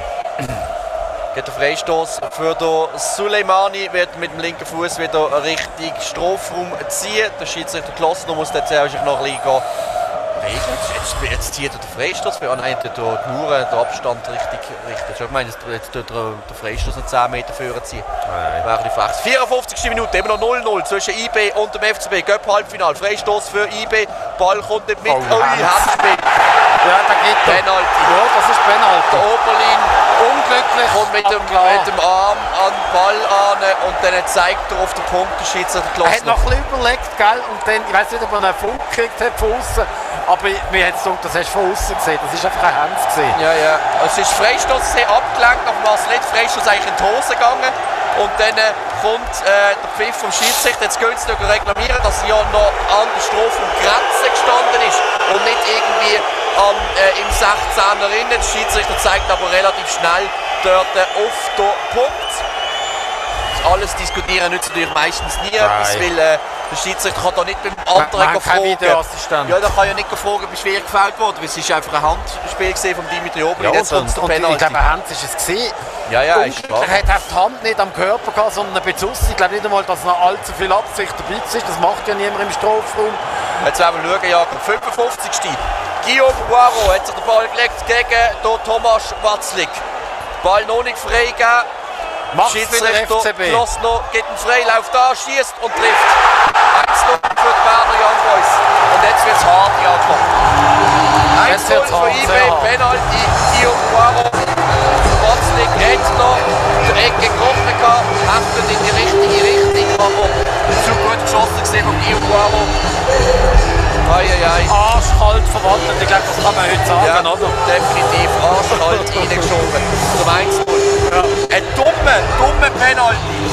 Abverreckte Flanken rein von Suleimani. Ja. Der Astalé noch ein ablenkt, dann spritzt der Ball am Oberlin an der Hand. Man kann nicht anders sagen. Er probiert den Ball noch zu retten und hat den Arm so ein bisschen draussen und dann... Die Situation völlig unnötig auf jeden Fall. Während die meisten Hände unnötig sind, aber das kann man wahrscheinlich auch den Penalty. Er hat den Moment gezögert, hast du gesehen? Dann hat er sich wahrscheinlich noch vor dem geistigen Auge angeschaut und dann hat er sich gesagt, doch, das ist ein Penalty. Und jetzt muss der FCB zeigen, was er tatsächlich pufft. Jetzt muss er einen Zacken zulegen. Jetzt muss er Charakter zeigen. Und Moral, der FCB probiert zu reagieren mit dem Van Wolfswinkel Flanke, kommt nicht mit in Richtung Valentin Stocker, dann auch noch Petretta kommt aber nicht am Ball an, aber sie probieren zu reagieren. Seredi noch mit dem Kopf Richtung Zentrum, aber dort die Verteidigung auf dem Posten, der Barfu holt sogar den Ball zurück, dann probiert der Astra jetzt zu lancieren, jetzt gibt es natürlich einen richtigen Fight, Jakob. Jetzt muss der FCB etwas zeigen und die IB kann auch noch ein bisschen kontern. Man sagt es nicht gern, aber man muss sagen, die Vierung ist absolut verdient. Jetzt aber auch einen Fehler bei IB, aber dazwischen. Und ich muss sagen, die Abwehr, früher war es ein Schwachpunkt bei den Young Boys. Das ist heute überhaupt nicht der Fall. Der von Bergen und der Nuhu absolut solide in der Mitte, der Benito und der Mbabu auf den Aussenverteidigungspositionen aussagenstark. Ja, also, aber wir müssen auch ganz ehrlich sein, sie führen kein einziger Schwachpunkt. Sie führen weit vorne auf Verteidigen, sie den hoch den Gegner anlaufen. Das macht es für die hinten auch einfacher, weißt du? Dass dann mit dem Stellungsspiel von Bergen einfach auch noch ein bisschen die Leute ablaufen. Und der Nuhu ist natürlich eine Riesenmaschine hinten. Ich meine, ich habe keinen einzigen Schwachpunkt ausgemacht, im Gegenteil, es sind alle sackstark bei IB. Und darum wird die Aufgabe jetzt brutal schwierig. Ja, und ich muss sogar sagen, da ist praktisch jeder Berner. Nein, also ich kenne jetzt keinen Basler, der besser ist als der Gegenspieler. Im Moment nicht, nein. Ich könnte jetzt mit gutem Gewissen keinen aufzählen. Ivo für den FC Basel mit dem Michael Lang. Fast auf der Höhe vom 16er kommt der lange Einwurf Richtung von Wolfswinkel, dann aber der Van Bergen Sieger im Kopfballduell, dann der Luca Zuffi, der Ball kommt nochmal in die Mitte. Und so sind sie dann auch stilsicher. Und das haben sie in den letzten Saisons ab und zu Schwächen gezeigt, wie du gesagt hast. Und jetzt kommt die Möglichkeit, Suleimani wird geschickt auf der rechten Seite, der Leo Lackmann sprintet ihm noch nach und schafft es dann tatsächlich noch, den Ball abzuwehren. Das ist richtig, guter Sprint vom Leo Lackmann, vom Innenverteidiger. Gut gemacht. Er hat seine lange Schiene so richtig in Bewegung gebracht, der Leo Lackmann, und das Gedeckball für IB. Wir sind in der 58. Jahr. Wenn wir jetzt neutral wären, könnte man sagen, ein super Match, oder? Es ist ein super Match, aber mit dem falschen Vierenden momentan aus unserer Sicht. Da müssen wir auch jetzt ehrlich sein. 4. Eckball für IB, der verdient mit 1-0 führt, aber es ist noch nicht gegessen. Wie sagt mein Vater immer so schön, es ist erst fertig, wenn fertig ist. Ja, das sagt nicht nur die Vater. 59. Eckball. Mit dem Suleimani, bringt nicht mit auf den ersten Pfosten, dort zu Oberlin, der kann klären, und am Schluss ist der Van Wolfswinkel. Aber schau jetzt den Kopfball direkt wieder zu einem IB-Spieler und dann müssen sie wieder zurückstaffeln. Wieder den Babu mit dem Flankenball in die Mitte, dort ist es der Oh, da ist der Lattenball! Ein Riesenschutt! Sanogo, oder? Lattenknaller, ich habe das Gefühl, er senkt ja, du hast schon gesagt, er ist drin. Sie haben schon drinnen gesehen und dann geht er an die Latte. Aber was für eine Aktion von den Young Boys, der Lattenknaller von Sanogo, und schlussendlich liegt wieder einer dort. Und ja, ich muss sagen, der FC Basel im heutigen Spiel gegen IB überfordert. Ja. Und was für ein Shoot ist das gesehen? Aus der zweiten Reihe zuerst Flankenball noch abgewehrt und dann ist er dort gestanden. Ein schönes seitwärts Volley und dann an die Oberkante zum Glück von der Latte. Und der Marco Walker geht schon einmal zu den Assistenten über. Wir brauchen jetzt eine Einwechslung, da muss irgendetwas kommen. Ja, Frey, der Campo, Albion Ayeti, El Younussi, Riveros und Büa, viel Offensivkraft Also wir könnten noch reagieren. Jetzt am zuerst Eckball für IB von der linken Seite diesmal und am Schluss ist Campo noch einer, wo mal einen stehenden Ball oder sonst irgendetwas machen können, oder? Ja, zuerst musst du mal den Ball haben. Oder Elionussi wäre natürlich auch noch eine Variante. Es gibt diverse Möglichkeiten. Und die sind natürlich im Hoch. In der 55. macht Uaro per Penalty das 1. Wir sind jetzt in der 60. Der 5. Eckball schon für die Berner Young Boys. Wieder Suleimani, der den Ball in die Mitte geht. Wieder Gewühl in der Mitte. Was macht der Lacroix? So eine eigene Kerze im eigenen 16er und am Schluss der Ball in den Stocker, der den Ball kann übernehmen kann. Man hört immer, wenn der Stocker im Ballbesitz ist, dann pfeift nämlich die ganze Fankurve von den Berner Young Boys, die hier probieren natürlich alles Mögliche in die Waagschale zu werfen, um den FCB noch mehr zu verunsichern, als sie schon sind, weil da spürt man auch, die sind, wie du gesagt hast, überfordert. Ja, im Moment sind sie tatsächlich überfordert, kommen jetzt aber zu einem Freistoß in der bernerischen Platzhälfte. Der Raphael Vicky nimmt Einfluss auf das Spiel, sagt nochmal seiner Dreierkette, wie sie genau stehen. Also das scheint da immer noch nicht so ganz aufzugehen, auch im Mittelfeld nicht. Ein bisschen fragende Gesichter beim FC Basel. Wie können wir diesen Young Boys Paroli bieten? Bis jetzt ist es nur ganz selten gelungen. Jetzt der Freistoß miserabel vom Seredier genau in die Füße von einem Berner. Und schlussendlich ist es der Waro, der zusammen mit dem von Bergen kann klären und bereits geht Bosch wieder ab. Beeindruckend. Ja, Moment schwärmen von IB, so leid es uns tut, aber es ist eine Tatsache, dass Berner Young Boys hier der FC Basel im Moment regelrecht an die Wand drücken. Was mich spannend dunkt hat vorher, die taktische Anweisung jetzt gerade vom Raphael Vicky, hat Tauland Chaka führen geschickt, also dass er weiter vorne soll stehen, dass er jetzt sehr wahrscheinlich auf eine Art 4-Verteidiger spielt, weil meistens der FCB mit einer 5er-Kette hier gestanden, mit dem Tauland Chaka, jetzt Foul. Wieder ein schlechter Ball vom Zuffi, also nicht wieder vom Zuffi, aber wieder vom FCB, das mal ist der Zuffi gesehen. Geile Karte auf den Michael Lang. Muss das Foul nehmen, sonst läuft Suleimani fast allein auf das ist einfach, die Pass kannst du einfach nicht bringen, das ist einfach schlecht. Ja. Und dann kommt es zum Freistoß und wer ist dort? Der Suleimani, ich glaube das mal nicht, oder? Ja, ich will jetzt auch ein Rechtsfuß sein, weil links kann er ihn fast durch. Doch, Suleimani steht dort. Ja, der Waro hat auch noch sich den Ball grapschen. Jetzt nimmt wunderbar, was macht der Waro natürlich mit dem starken Penalty mit Selbstvertrauen in dieser Partie. Wir schauen mal führen zur Auswechselbank beim FC Basel, respektive an der Seitenlinie, wer sich warm macht. Der Campo, der Fabian Frey auch dort am Diskutieren. Und jetzt warten wir auf den Freistoß in der es wird ja noch die 63. Minute vor den Berner Young Boys. Suleimani und Waro. Es ist tatsächlich der Waro, der schießt flach unter den Bauer. Aber zum Glück auch im Goal vorbei. Ein Schieber ist es gesehen, fast schon Rückgabe. Beim FC Basel wird es wahrscheinlich bald einmal zum Wechsel kommen. Ich muss sagen, für den Fabian Frey ist es ja schon ein bisschen hart eigentlich. Total, oder? Jetzt hat man den als Königstransfer geholt, oder man hat schon diskutiert, ob er von Anfang an Captain ist und schlussendlich, was passiert, er spielt kaum, sitzt auf der Bank. Also irgendetwas läuft da ein bisschen komisch, oder? Ja, deswegen, aber vor allem in der Situation, wo die Mannschaft jetzt drin steckt, bräuchte ich einen Leader. Ja, und da ist er natürlich jetzt noch nicht oder auch nicht, weil die Leistung nicht stimmt. Nein, man hat ja oft davon geredet, dass der Delgado stark... Oh, jetzt ein schöner Ball Richtung Dimitri Oberlin, der ist dort gestartet auf der rechten Seite, probiert zu marschieren Richtung 16 und dann nach der von Bergen mit einer der besten Partien in den letzten Jahren, die ich gesehen habe, macht das so etwas so stilsicher. Steve von Bergen fast wieder ein Thema für die Nazi, Jakob. Ja, mit dieser Leistung. Er hat natürlich auf dieser Position noch zwei, drei andere. Ein paar Jüngere, die noch... Ja.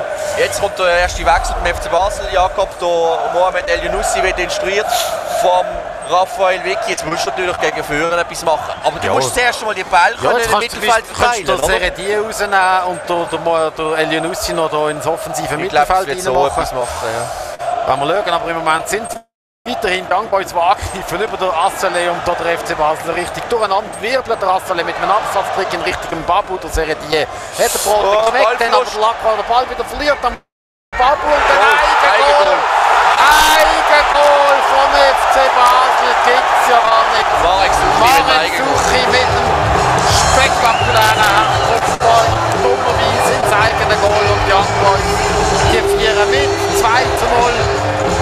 Ja, wenn du so unter Druck bist, dann passiert halt einmal so etwas. Man hat gesagt, der FC Basel komplett überfordert, hat da nicht mehr dagegenhalten.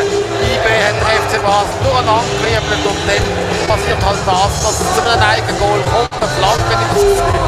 Und ja, mit ein bisschen Galgen hochmachen, könnte man sagen, der Marek Suchi unbedrängt Köppel rein. Was hätte sich denn da überlegt? Hinten dran ist der Wow schon parat gestanden, aber den musst du anders erklären.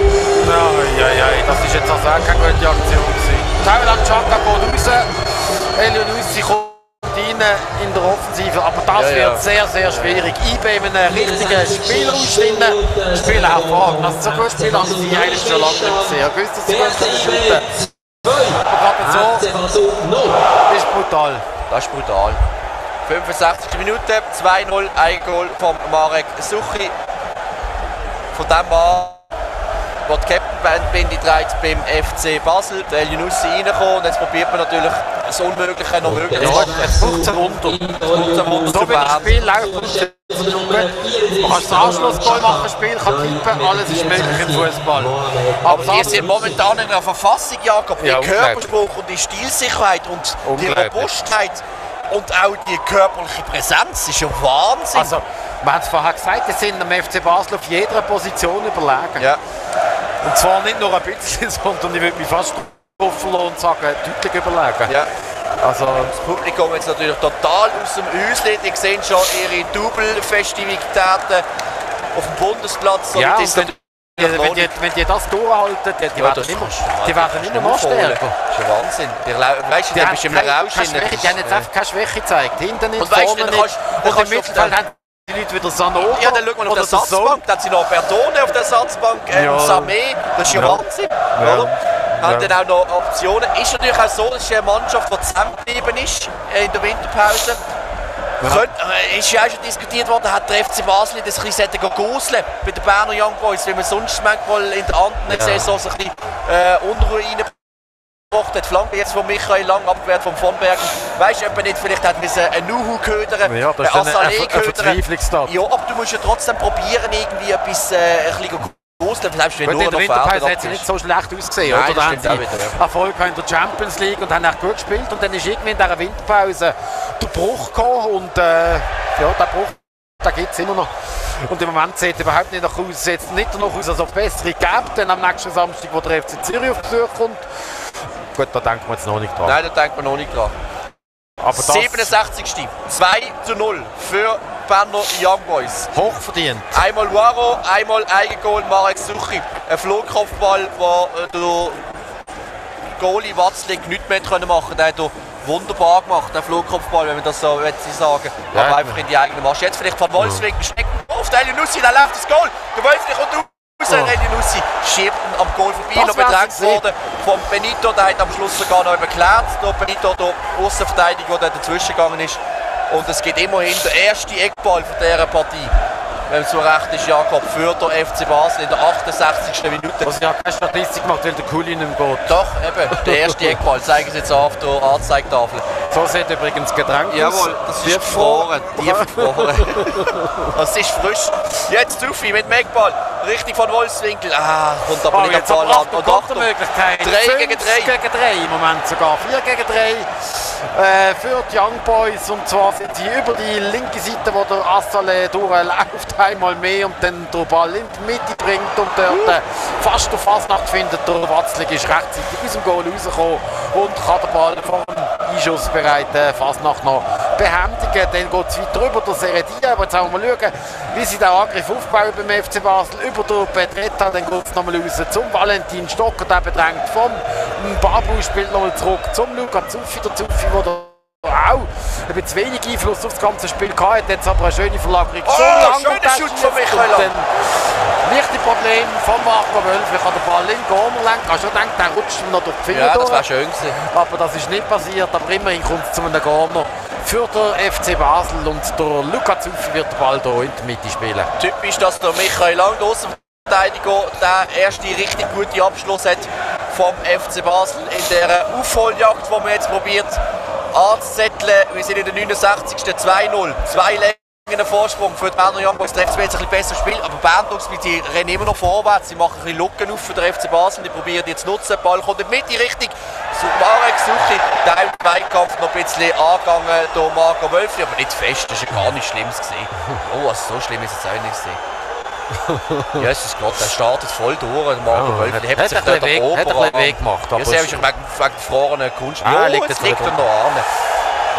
Ja, das ist auch nicht nötig. Also so wie er zum Stock gegangen ist vorher... Der Wölfli ist echt kein Simulant. Nein, das ist schon nicht. Der hat sich auch aufgeregt, weil er sich selbst schon Weg gemacht hat. Fairer Sportsmann, müssen wir jetzt ehrlich die Gerechtigkeit halber sagen. Steht jetzt wieder auf der Beine, geht weiter für den Marco Wölfli. Ist versucht. Ist versucht, genau. Wir auf Pause. Ja. Es geht weiter auf den Marco Wölfli. Aber der hat jetzt gerade ein bisschen 3 Sekunden Hollywood ausgepackt. Ja, das aber alles im Stand von 2:0 für IB. Die haben vorher so richtig Gas gegeben am Anfang von der zweiten Halbzeit. Haben der FC Basel gehörig durcheinander gewirbelt, weil ihnen das schon lange nicht passiert ist. Und sicher ein bisschen gewöhnungsbedürftig hier in der eigenen Liga, wenn man von einer anderen Mannschaft so durcheinander gewirbelt wird. Aber es ist eine Tatsache und die Young Boys, die Vierer gegen den FC Basel absolut verdient mit 2:0. Der FC Basel mit Wegmöglichkeiten hier in dieser Partie. IB noch mit dem Lattenschuss, dem Offside-Goal und so weiter. Also die Vierung, die ist, weiss Gott, nicht gestohlen. Ein Schuss von Michael Lang haben wir gesehen, den Marco Wölfli aber gut hat abwehren konnte. Er hat einen Moment lang auch gehofft, dass er vielleicht noch durchflutscht. Jetzt wird er oben im Stück, steht aber im Offside, darum wieder zurückgepfiffen, weil den Stock probiert zu losieren. Es ist schon wenig, was da kommt. So aber es ist richtig rausgespielte Chance. Macht, die gegen sie steht. Also die sind, auch wenn du schaust, körperlich. Ja, und die haben ja noch gespielt am Wochenende. Der FCB hat ja noch ein bisschen pausieren können. Ja, von dem merkst du aber gar nichts. Nein. Jetzt ist der Samuel Campo ganz schnell zurückgesprintet hier, ins Cup-Halbfinal. Ich weiss nicht, ob er... Ja, da hoffen sie vielleicht noch verstehen, den Ball. Ja, aber 70 Minuten zu Ohren. 2:0 für IB. Guaro in der 55. Penalty, ein unglücklicher Penalty, wie man ganz ehrlich sagen. Unnötig, ja. Freistoß vom Suleimani, der Assalé lenkt ihn weiter und dann kommt der Ball an die Hand vom Oberlind, der eben die Hand nicht am Körper hat, wie man das eigentlich macht als Defensivspieler. Aber der hat jetzt gemerkt, das ist eigentlich für die Offensive. Ja. Und dann an der eigenen Strafraumlinie ist er irgendwie 50 cm zu weit hinten gestanden. Das ist also nur nach dem Schlusszeichen zum Freistoß. Ich weiß gar nicht, wieso dort hinten gestanden ist, aber das ist ein anderes Thema. Ja, das ist ein anderes Thema. Er wollte einen auf Mauern spielen, ich weiß es auch nicht. Ja. Ja, IB versucht im Moment zu kontrollieren, spielen über die linke Seite. Der Assalé unglaublich an Unruhe verliert jetzt aber den Ball gegen den Seredier, der mit dem Ball führen in Richtung Van Wolfswinkel und dann ist der Ball bereits wieder verloren. Das sind halt die Angriffe vom FC Basel, die irgendwie im Niemandsland oder bei den Berner landen. Die Ball und ja, dann wird es einfach schwierig, hier Druck aufzubauen. Jetzt der nächste Ballverlust beim FC Basel, Oberlin, der sich nicht durchsetzen kann gegen den Nuhu. Und das sind Berner über den Fasnacht, der lässt den Ball aber über die Linie rollen und damit Ivo für den FC Basel. Das alles in der 73. Minute und die Young Boys, die vieren nach wie vor mit 2:0. Und wir haben es gesagt, zum das Spiel noch drehen braucht es mindestens mal einen Anschlussgoal und dann eine ganz beherzte Leistung und vielleicht auch mal die eine oder andere rausgespielte Aktion, die die Young Boys wirklich in Bedrängnis bringt. Ja, und vielleicht auch mal ein bisschen Glück, Jakob. Vielleicht auch, dass vielleicht mal ein Fehler passiert mit den Berner Young Boys. Jetzt kommt Samuel Campo rein, ist ein bisschen gemein gewesen. Gerade vor dem 0:2 aus Sicht vom FC Basel hat ja der Raphael Vicky wechseln. Und dort schon den El Younousi bringen und dann geht da rein, respektive köpft dann der Marc Suchi ins eigene Netz, hat ihn befreien, aber eben ist ihm da über den Scheitel eine Art gerutscht und dann köpft er dann direkt. Das ist natürlich schon ein bisschen komisch, wenn du mit dem Kopfball neben dem Goal durchlenken. Also ja, kurz über den Gasnahme ist er geflogen und hat den Ball eingeköpfelt. Hat nicht sehr glücklich ausgesehen, muss man sagen. Nein, definitiv nicht. Jetzt der Van Wolfswinkel mit viel Körpereinsatz. Auf der rechten Seite wird El Younousi schön wieder lanciert. Ist im 16er in der Ball, kommt in die Mitte und dann lenkt der Verteidigung fast über den Wölfli drüber. Ein extremes lenkt den Ball aber über die Querlatte. Das habe ich eben gemeint, Jakob, wenn du Glück hast, geht mal so einen rein, dass der Wölfli Contre-Pied verwünscht ist. Jetzt nimmt er den Stocker raus, bringt den Samuel Campo. Der Ball mit Stocker nicht viel verrissen. Publikum gegen sich, nachdem er einmal auf dem Boden ist, nach dem Rumkonto mit dem IB-Spieler, ein bisschen Schauspielerei und dann natürlich ausgepfiffen worden, aber viel hat er nicht gezeigt heute. Eckball, Luca Zuffi bringt den Ball in die Mitte rein, dann ist aber der Guillaume Waro, der kann klären kann. Der Keibe Guillaume Waro steht dann auch noch hinten innen immer, weißt, bereit zum Köpfen. Und wenn sie so Ball jetzt verlieren, Jakob, dann laufen sie noch allein aufs Goal, die IB-Stürmer. Campo kann aber klären. Sie können jetzt schon offen, hä? Ja. Du musst aufmachen, weil was willst du verlieren? Ja, was kannst du machen? Drei Jeti sitzen noch draußen. Aber der hat vorher gerade geschickt zum Einlaufen. Ja, aber das wird dann ein bisschen eng vorne mit drei Jeti. Ein Frei musst du jetzt auch nicht bringen. Nein, also, weißt, nicht. Die Einwechslung mit Samuel Campo ist nicht richtig. Kannst du noch 5 Stürmer einwechseln, wenn keine Bälle kommen von hinten, dann wird alles schwierig. Ja, und dann laufst du ins offene Messer. Dann nutzt du, dann kannst du so viele Stürmer bringen, wie du willst. Und viele gute Bälle haben sie nicht gekriegt, der Van Wolfswinkel und der Oberlin, der vorne war. Der Oberlin, der gerne mal einen in die Tiefe hat, wo er gehen könnte. Der Van Wolfswinkel, der gerne mal einen auf dem Kopf hat, aber ich weiss nicht, hast du mal etwas gesehen in dieser Richtung? Ich nicht. Nein, definitiv nicht. Also sie sind gar nie so nah gekommen, dass sie es hätten machen können. Also ich will ganz ehrlich sein, die 10 Minuten vor der Halbzeitpause, die sind sehr eindrücklich gesehen, weil der FC Basel nicht einmal richtig über die Mittellinie kam. Jeder Ball, den sie abwehren konnten, sofort probiert auszuschießen. Und jetzt in dieser Sekunde fängt auch noch die IB Viertelstunde an. Viertelstunde. Und ja, ich hoffe, vielleicht werden sie jetzt ein bisschen schwächer in der letzten Viertelstunde. Weil noch besser, als sie jetzt gesehen sind in den ersten 75 Minuten, können sie fast nicht. Die sind also total bereit. Es gibt nur ganz einen kleinen Trost bei diesem Resultat. Weißt du was? Du musst kein Cup-Final spielen, oder? Nein, schmeckt nicht nach einer Verlängerung im Moment. Ja, super. Bei diesen tiefen Temperaturen. Wir würden gerne eine Verlängerung in Kauf nehmen, das können wir Ihnen garantieren. Wenn Basel da noch 2-2 macht, wären wir die Letzten, die würden jubeln. Aber es sieht im Moment leider nicht danach aus, weil IB das Spiel nach wie vor absolut kontrolliert. Auch wenn sie nicht so viel Dampf machen wie auch schon. Das ist wirklich so richtig in Wellen sind sie gekommen. Und jetzt, wenn sie Gas gegeben haben, ist der FC Basel überfordert gewesen. Man hat den Rhythmus variiert und beim FC Basel, muss ich sagen, passt eigentlich wirklich gar nicht zusammen. Jetzt gut, der eine oder andere schöne Angriff hat es mal noch gegeben, aber wirklich sehr wenig an einer Hand abzuzählen. Es ist durchschaubar, immer wieder Ballverlust. Jetzt der FC Basel mit der Möglichkeit zum Schießen, dann ist es durch Campo dort, ein anderer Strafraumgrenze noch für. Das kann ich machen. Du hast gesagt, die sind sofort, sind 2-0 vorne. Aber sobald man in die Nähe von ihrem 16er kommt, machen die so etwas dazu. Also, der Adi Hütter hat ganz tolle Taktik eintrainiert bei den Berner Young Boys. Die Schiedsrichterdafel ist auch noch eingefahren. Jetzt geht's. Ja, vorher ist noch ein bisschen mehr gehabt. Fasnacht geht raus und rein kommt der Lotomba. Auch einer von den ganz langsamen für Konto, weißt du, das ist eben auch brutal. Das ist auch so eine Düse.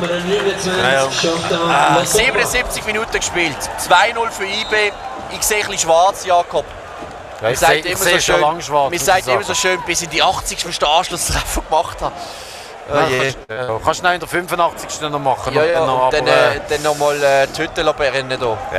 Alles möglich. Aber sie kommen jetzt ein bisschen besser ins Spiel, sie probieren zu reagieren. Luca Zuffi über die rechte Seite, Flankenball wieder abgefälscht, dann schafft es gar der Wölf wieder Ball weg. Das ist ohne Überzeugung. Dann kommt es aber immerhin nochmal zu einem Niveau für den FC Basel durch den Michael Lang, spielt zum Zuffi, der Zuffi noch zurück zum Lang, der Lang mit den Flanken in die Mitte zum von Bergen. Und dann jetzt sieht, er hat jetzt eben mit dem Oberschenkel abgewehrt und nicht mit der Hand. Genau. Und darum ist es völlig ungefährlich für Berner Young Boys. Aber der Vic immer noch motiviert an der Linie, sagt, kommt nochmal, gönnt nochmal, kennt nochmal alles. Und es ist natürlich schon so, ein Goal kann alles nochmal ändern in dem Spiel, wenn der FC Basel da noch einen macht. Aber vielleicht braucht sie da mal eine Chance für den FC Basel. Der Bedretta jetzt auf der linken Seite. Wir stehen in der 78. Minute, spielt der Ball zum Oberlin. Der Oberlin gegen den Babu. Am Babu vorbei, am zweiten vorbei. Wird dann gefoult und es kommt zu einem Freistoß für den FC Basel an der Strafraumgrenze. Gut gemacht jetzt von Dimitri Oberlin, der allein etwas probiert hat. Von mir aus gesehen noch der beste Basler heute. Absolut, wo der Babu vorbeigelaufen ist. Und das ist wohl nicht einfach, an diesem Babu vorbeizulaufen. 23'500 Zuschauerinnen und Zuschauer hier bei dem Cup-Halbfinal. Samuel Campo steht jetzt beim Ball. Vielleicht für den Standort eingewechselt worden. Der Ball bringt in die Mitte. Aber dort auch im Kopfballduell die Berner Young Boys ein bisschen schneller am Ball, aber der FCB nochmal mit der zweiten Angriffswelle, aber der Van Wolfswinkel findet dann keinen Abnehmer mit seinem Pass und der FCB muss wieder hinten durchrennen mit dem Seredi an der Mittellinie, bringt den hohen, langen Ball Richtung Van Wolfswinkel, der probiert abzulegen. Der Leo Lacroix, das habe ich ja im letzten Match gemacht, ihn einfach führen beordert für die langen, hohen Bälle, aber weißt du, wenn der Nuhu und der Von Bergen dort stehen, die sind eben auch kopfballstark, das wird eben auch dann eine schwierige Sache für den Leo Lacqua. Jetzt noch ein Tunnel für den Petretta vom Assalé, haut ihn dann um. Hat er nicht gern gesehen. Ja, das ist drei durch beim letzten Tunnel. Oh, schau, jetzt war Spray leer. Freistoßspray. Oder eingefahren, jetzt hat er das gewechselt. Ja, der vierte Offizielle jetzt extra in der warmen Tasche aufbewahrt. Das ist ein Fuchs. Das ist ein Fuchs.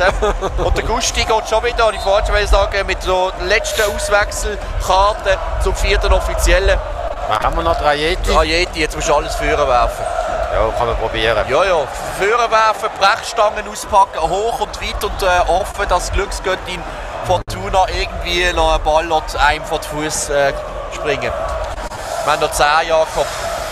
80 Minuten gespielt. Wieder kein Match für den Fabian Frey. Auch heute nicht gebraucht in Bern, im Cup nicht gebraucht, in der Meisterschaft nicht gebraucht, gar nicht gebraucht. Das ist natürlich schon hart verdickt. Also, keine Minuten mehr gespielt. Zurückkommen für Minuten für die Weltmeisterschaften. Ja. Aber so denkt man sich dann nicht auf. Es kommt der Kevin Bühr. Okay, geht auch nicht für Trajeti, das wird ihm auch ein bisschen stinken im Jahr. Aber der Bühr ist natürlich einer, der vielleicht mit Tempo noch etwas bringen kann. Weil vorne und innen kannst du Oberlin und Van Olswinkel stehen. Ja, gut, das stimmt schon.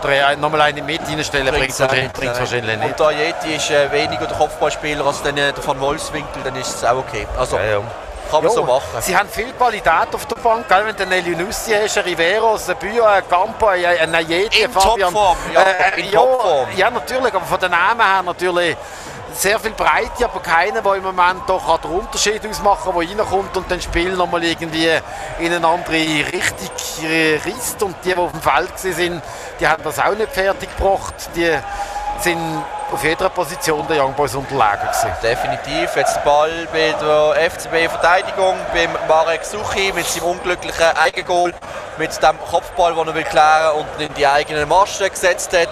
Mit dem Penalty von Guillaume Waro ist dann eben schon 2-0 gestanden. Nimmt er doch den Van Wolfswinkel aus, dann bringt der Kevin Bühr. Interessant, ja. Der Ricky Van Wolfswinkel hat keinen einzigen brauchbaren Ball bekommen. Der tut mir leid, der läuft und probiert zu kämpfen. Du merkst auch, dass er will Elite-Funktion übernehmen, dass er seine Mannschaft will führen pushen. Aber bei ihm längt es momentan nicht. Jetzt geht der Oberlin in die Mitte. Der Ajeti wird sich fragen, warum bin ich da nicht eingewechselt worden, wenn der Van Wolfswinkel rausgeht. Das ist natürlich auch nicht zugänglich für die Stimmung. Gell? Wenn du dann hier so prominente Spieler auf der Bank hast, kannst du dir vorstellen, ein Frey wird unzufrieden sein, ein Ajeti wird unzufrieden sein. Sie verlieren hier gegen die Young Boys im Cup, sind in der Meisterschaft 8 Punkte zurück. Also das wird sehr eine anspruchsvolle Bewährungsprobe für den Raphael Vicky und die ganze Crew natürlich, für den ganzen Staff vom FC Basel. Achtung, IB kommt nochmal mit dem Suleimani, nimmt den Babu mit, die Außenverteidigung immer noch am vordersten Front bei den Berner Young Boys. Aber sie nehmen jetzt ein bisschen Tempo raus, versuchen den Ball ein bisschen in der eigenen Reihe zu behalten, gehen zum Fleckchen raus und holen dann einen Einwurf raus. So verstreichen wichtige Sekunden und dem FC Basel schwindet natürlich die Moral, je länger die Young Boys hier im Ball sind. Der grosse Wirbel machen sie im Moment nicht, sondern sie versuchen geschickt den Ball in den eigenen Reihen zu behalten. Das ist vielleicht auch ein Unterschied gegenüber früher. Die Mannschaft ist reifer geworden und man muss es neidlos sagen, macht das richtig gut. Und hier im eigenen Stadion halt auch eine Macht, auch wenn, ich weiss nicht, wie fest der Unterschied ist zwischen gefrorenem Rasen und gefrorenem Kunstrasen. Natürlich sicherlich schon etwas. Jetzt wieder ein Laufduell von den 2 Supersprinter, der Gibril Sow gegen Dimitri Oberlin. Das ist auch sehr stark. Ja. Also wie du sagst, ich habe keine Schwachstelle bei IB entdeckt. Nein. Auch der Wölfli nicht. Nein. Wo man hätte sagen können, vielleicht haben wir noch Glück, wenn von Balmos der Stammgoalie verletzt ist und der Wölfli vielleicht der ein oder andere Patzer. Den hat definitiv nicht. Kein Moment von Unsicherheit bei Marco Wölfli. Im Gegenteil, alle mit einer brillanten Leistung. Es ist keiner, jeder ist stark, kann man nicht anders sagen. Beim FCB halt nicht jeder voll auf der Höhe, respektive der Dimitri Oberlin eigentlich noch der auffälligste. Und auch von mir aus noch einer der besten, weil er viel gemacht hat, viel mit Tempo auch in der ersten Halbzeit in den Zweikampf gegangen ist, 1-2 Dribblings erfolgreich gehabt. Aber hinten innen haben sie sich Mühe gegeben, muss man sagen, sind sie nicht schlecht gestanden, bis zum 16er an, haben sie kommen und dann sind wenig Chancen. Aber IB ist einfach eine Nummer grösser heute. Ja, wie man schon sagen. Man hat gesagt, das hätte ein Spiel können sein, wo alles nochmal kehren können, wo IB nochmal ins Elend bringen, aber da sind wir weit davon entfernt gewesen. Wenn Basel das Spiel heute gewonnen hat, dann meine These hat Basel das Double geholt, aber eben, da sind wir meilenweit davon entfernt gewesen. Die Young Boys holen sich nicht nur den Sieg, die holen sich auch einen Haufen Selbstvertrauen. Natürlich sind erst 84 Minuten gespielt, wir haben nichts verschreien. Noch ist alles möglich. Du kannst auch in der 90. und in der 93. Minute noch 2 Goal schießen. Aber leider sieht es nicht noch aus im Moment. Ja, sie stöhnen jetzt, es gefällt mir zwar schon, wie sie jetzt den Ball laufen, aber die anderen stöhnen jetzt hinten rein. Ja, und an der Mittellinie nützt das ja nicht. Nein. Und vor allem, wenn du so jetzt spielst, hast du auch nicht die Leute, die die Zuckerpässe spielen können. Vielleicht der Samuele Campo mal jetzt der Elianussi probiert Tore zu brechen, schafft es dann eben auch nicht am Babel vorbeizukommen. Keine Idee. Nein, keine Idee. Also du musst natürlich auch sagen, wenn du eine Verteidigung hast, mit einem Routinier, hier Steve von Bergen, mit dem Kasten Nuhu in der Mitte, mit dem Babu und dem Benito. Ja, die beiden Aussenverteidiger, die sensationell gespielt haben heute. Ja, und dann haben sie einen Samen per se auf der Ersatzbank. Und der Assalé sensationell mit der Geschwindigkeit. Der Gibril Sow, der jeder ablaufen im Mittelfeld. Und der Guillaume Waro, der nicht nur gefährlich ist bei den Standards, sondern auch im Spiel und dann auch noch Penalty schießen. Also momentan ist es eher ein Zuckerschlecken, wenn du IB-Trainer bist, als wenn du Trainer bist beim FC Basel. Das ist wieder eine typische Situation. Ein Lumpen vom Seredier führen, überhaupt kein Problem für den Nu, um den Ball abfangen.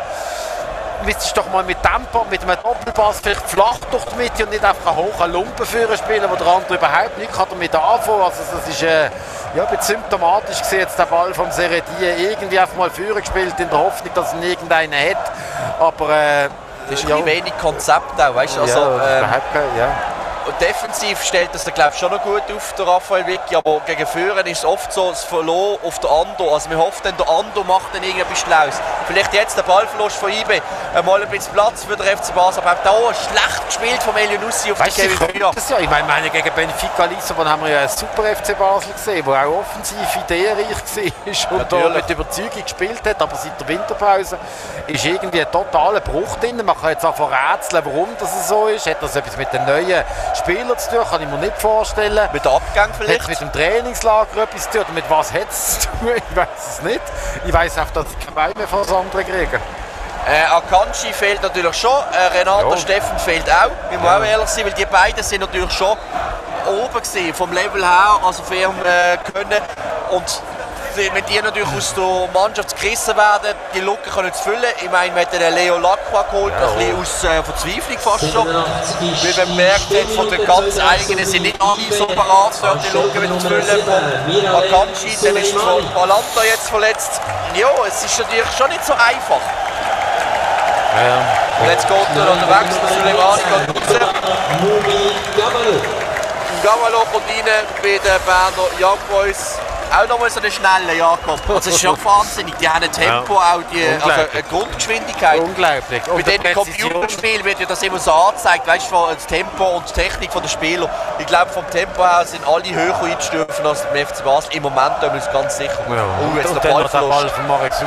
Also heute geht eigentlich alles schief, was kann schief gehen. Ja. Das ist jetzt der einfachste Ball, den es überhaupt gibt. Der Pass auf 3 Meter, der nicht ankommt. Und die Young Boys nehmen das Geschenk natürlich gerne an durch den Gibril Sow, der jetzt aber auch clever nochmal hinten rumspielt, nicht irgendwie mit einem Flügellauf ansetzt, sondern jetzt nimmt man ein bisschen den Wind raus, lässt der FC Basel ein bisschen laufen, der Ball ein bisschen laufen und lässt sich da bereits feiern im Stadion der BSC Young Boys, wo jetzt da wirklich drauf und dran ist, der FC Basel zu besiegen und mit 1,5 Beinen mindestens schon im Cup-Final steht. Der findet ja dann am 27. Mai statt, wahrscheinlich ohne den FC Basel. Da ist jetzt auch gar nicht viel Überzeugung drin. Irgendeinen Aufbäumen, mit aller Bucht nochmal irgendetwas zu rissen. Und dann so Olympen führen. Das war wieder der Ball vom Seredier. Das ist einfach ein bisschen typisch. Und, so natürlich kannst du sagen, jetzt noch von hinten in Taxen vom Marek Suchi, der Guillaume Waro noch ein bisschen umgespitzt im Anspielkreis. Natürlich kannst du aus Sicht vom FC Basel sagen, wenn du das Spiel anschaust, ein unglücklicher Penalty, ein unglückliches Eigengoal. Aber es sind ja nicht nur, klar sind am Schluss die Goal, was entscheiden, aber insgesamt auf das ganze Spiel gesehen ist das absolut verdient, dass die da mit 2-0 feiern. Absolut. Auch in dieser Höhe. Absolut. Also, da müssen wir jetzt nicht irgendwie... sobald ein bisschen Gas geben ist, wenn wir die rot-blaue Brille auch montiert haben heute, Jakob, das ist wirklich so, dass sie eine Nummer besser gewesen sind heute so. Ja. Die haben das Tempo nach Belieben variiert und sobald sie Gas geben ist mit dem FCB komplett vorbei gewesen, sind überfordert gewesen und haben dann fast schon leid getan. Und jetzt sind sie bereits wieder ein bisschen in Bedrängnis. Ich bin nochmal mit einem Schlussvorchecking hier, der Ball beim Watz liegt, auch mit dem weiten Ball führen, wird irgendwann bei den Young Boys landen. Zuerst nochmal auf dem Kopf vom Oberlin, aber dann ist es bereits wieder IB, wo über der Benito das ist unglaublich, auch der Körperspruch von dem Benito ab der ersten Minute, wie der gegangen ist. Was man ja in der ersten Halbzeit hier auf unserer Seite gesehen ist ja Wahnsinn. Also wirklich. Und auch ein Babu, also als ob kein Mensch auf dieser Welt kann aufhalten. Also das Selbstvertrauen von der Berner Young Boys, das ist schon Wahnsinn. Wie durch Butter. Ja. Lässt er sich noch ein bisschen gehen, jetzt geht der Seredie noch dazwischen. Jetzt wird es noch ein bisschen gewiescht, Achtung. Denken noch ein bisschen drin, der Elionussi, der sich dort noch ein bisschen unfair verhalten. Macht aber der Watzle gut, schickt gerade der Elionussi weg, nicht, dass es noch unschön wird. Zwei unnötig. Am Schluss gibt es sogar Freistoß für den FC Basel. Weil alles natürlich im tiefen Frust. Der Ball gesperrt hat eigentlich, oder? Weil er am Boden gelegen ist und sich auf den Ball gelegt hat. Aber reingegangen sind sie relativ grob, kann man so sagen. Wechsel nochmal bei den Young Boys. Das alles zum noch ein Zeit gewinnen. Der Basel nach einer grossartigen Leistung. Kriegt er verdiente Applaus vom Publikum und hinten kommt der Leonardo Bertone. Ja, ist egal. 4 Minuten lässt er noch nachspielen. 4 Minuten hat der FC Basel noch für 2 Goal zu erzielen. Dann wären wir in der Verlängerung. Das wäre nächstes Wunder von Bern. Aber ich glaube jetzt ehrlich gesagt nicht mehr, Jakob. Weil wenn 90 Minuten lang keine richtig gefährliche Chance anbekommst, klar, der Kopfball mal von Pedretta in der ersten Hälfte, der knapp am Goal vorbeigeht, und der Schuss von Michael Lang ist eigentlich die beste Chance für den FC Basel, den Marco Wölfli dann geholt hat. Aber wir müssen ehrlich sagen, Michael Lang hat aber aus 25 Meter abgezogen. Klar, es war schön gewesen, wäre richtig Winkel gegangen, aber den muss er dann auch haben, der Marco Wölfli. Der Watz liegt beim Penalty in der richtigen Ecke, beim Eigengoal vom Suchi chancenlos. Kann man eigentlich auch nicht so einen grossen Vorwurf machen. Oh, jetzt nochmal ein böses Foul. Seredie dort mit einem groben Foul an der Linie raus, auch das natürlich im Frust drin, gibt noch die geile Karte. Bern haben sogar noch ein bisschen mehr wählen, aber ich glaube, die geile Karte ist okay. Aber ist unnötig, definitiv unnötig. Jetzt noch die geile Karte von Steve von Bergen. Man kann reklamieren. Ja, ich bin mir jetzt nicht bewusst, aber weißt du, was jetzt dick war, wenn der wäre im Cup-Final gesperrt, nach der Gale oder so. Ja, das wäre allerdings. Das wäre brutal. Ja. Aber er kann natürlich reklamieren, weil er um die Gesundheit von seinen Mitspielern ein bisschen Angst hat. Der Seredie ist wirklich dort voll abgespitzt, kann man nicht anders sagen. Beste Note für die Fans vom FC Basel, die haben den ganzen Match lang gesungen und probiert die Mannschaft zu führen. Zu riefen und zu führen, zu treiben, aber es hat dann eben gleich nicht gelangt. Und jetzt sind sie natürlich total aus dem Häuschen gekommen. Aber die schmecken der erste Meistertitel seit vielen Jahren. Und dann schmecken sie sogar noch durch Cup-Final, weil der ist in ein paar Sekunden Tatsache. Und dann werden sie natürlich das Double holen. Wäre natürlich eine riesige Geschichte für die Berner Young Boys. Die letzten Worte von der Meisterschaft natürlich noch nicht gesprochen, es geht noch ein Moment.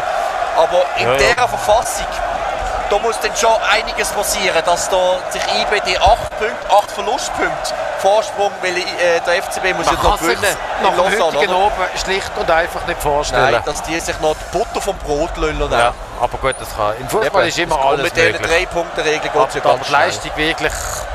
Da ist eine Welt dazwischen, eine Klasse dazwischen, zwischen den Young Boys von heute und dem FC Basel von heute. Also, das ist ein völlig diskussionsloser Sieg von den Berner, wo da der FC Basel richtig durch den Gacko durchziehen. Der FC Basel ohne Hauch von einer Chance, das Spiel in eine andere Richtung noch umzubiegen. Es wird eine Niederlage geben. Die Frage ist einfach, ob wir unseren Zug noch verrutschen. Ja, wir hoffen es mal. Wird aber eng. Ich weiß es auch nicht genau. Und dann schauen. Einwurf nochmal für den FC Basel. Wir fassen nochmal zusammen. Jakob, 55. Penalty, Guillaume Poirot. Schön versenkt, nachdem der Ball dummerweise am Oberlin an die Hand geht, im eigenen 16er. Und da hätte der Schiedsrichter nichts anderes machen als auf den Penaltypunkt zu zeigen. Und in der 65. der Marc Suchi nach einer Flanke von der linken Seite dann mit einem Flugkopfball will retten, setzt den Ball aber in die eigene Masche. Und dann steht es 2-0. Und die IB auch noch mit einem Lattenschuss, mit einem Offside-Goal. Und ehrlich gesagt, in der ersten Halbzeit überlegen. Ja, ab der 30. Minute hat der FCB kein Land mehr gesehen. Ich muss ganz ehrlich sein.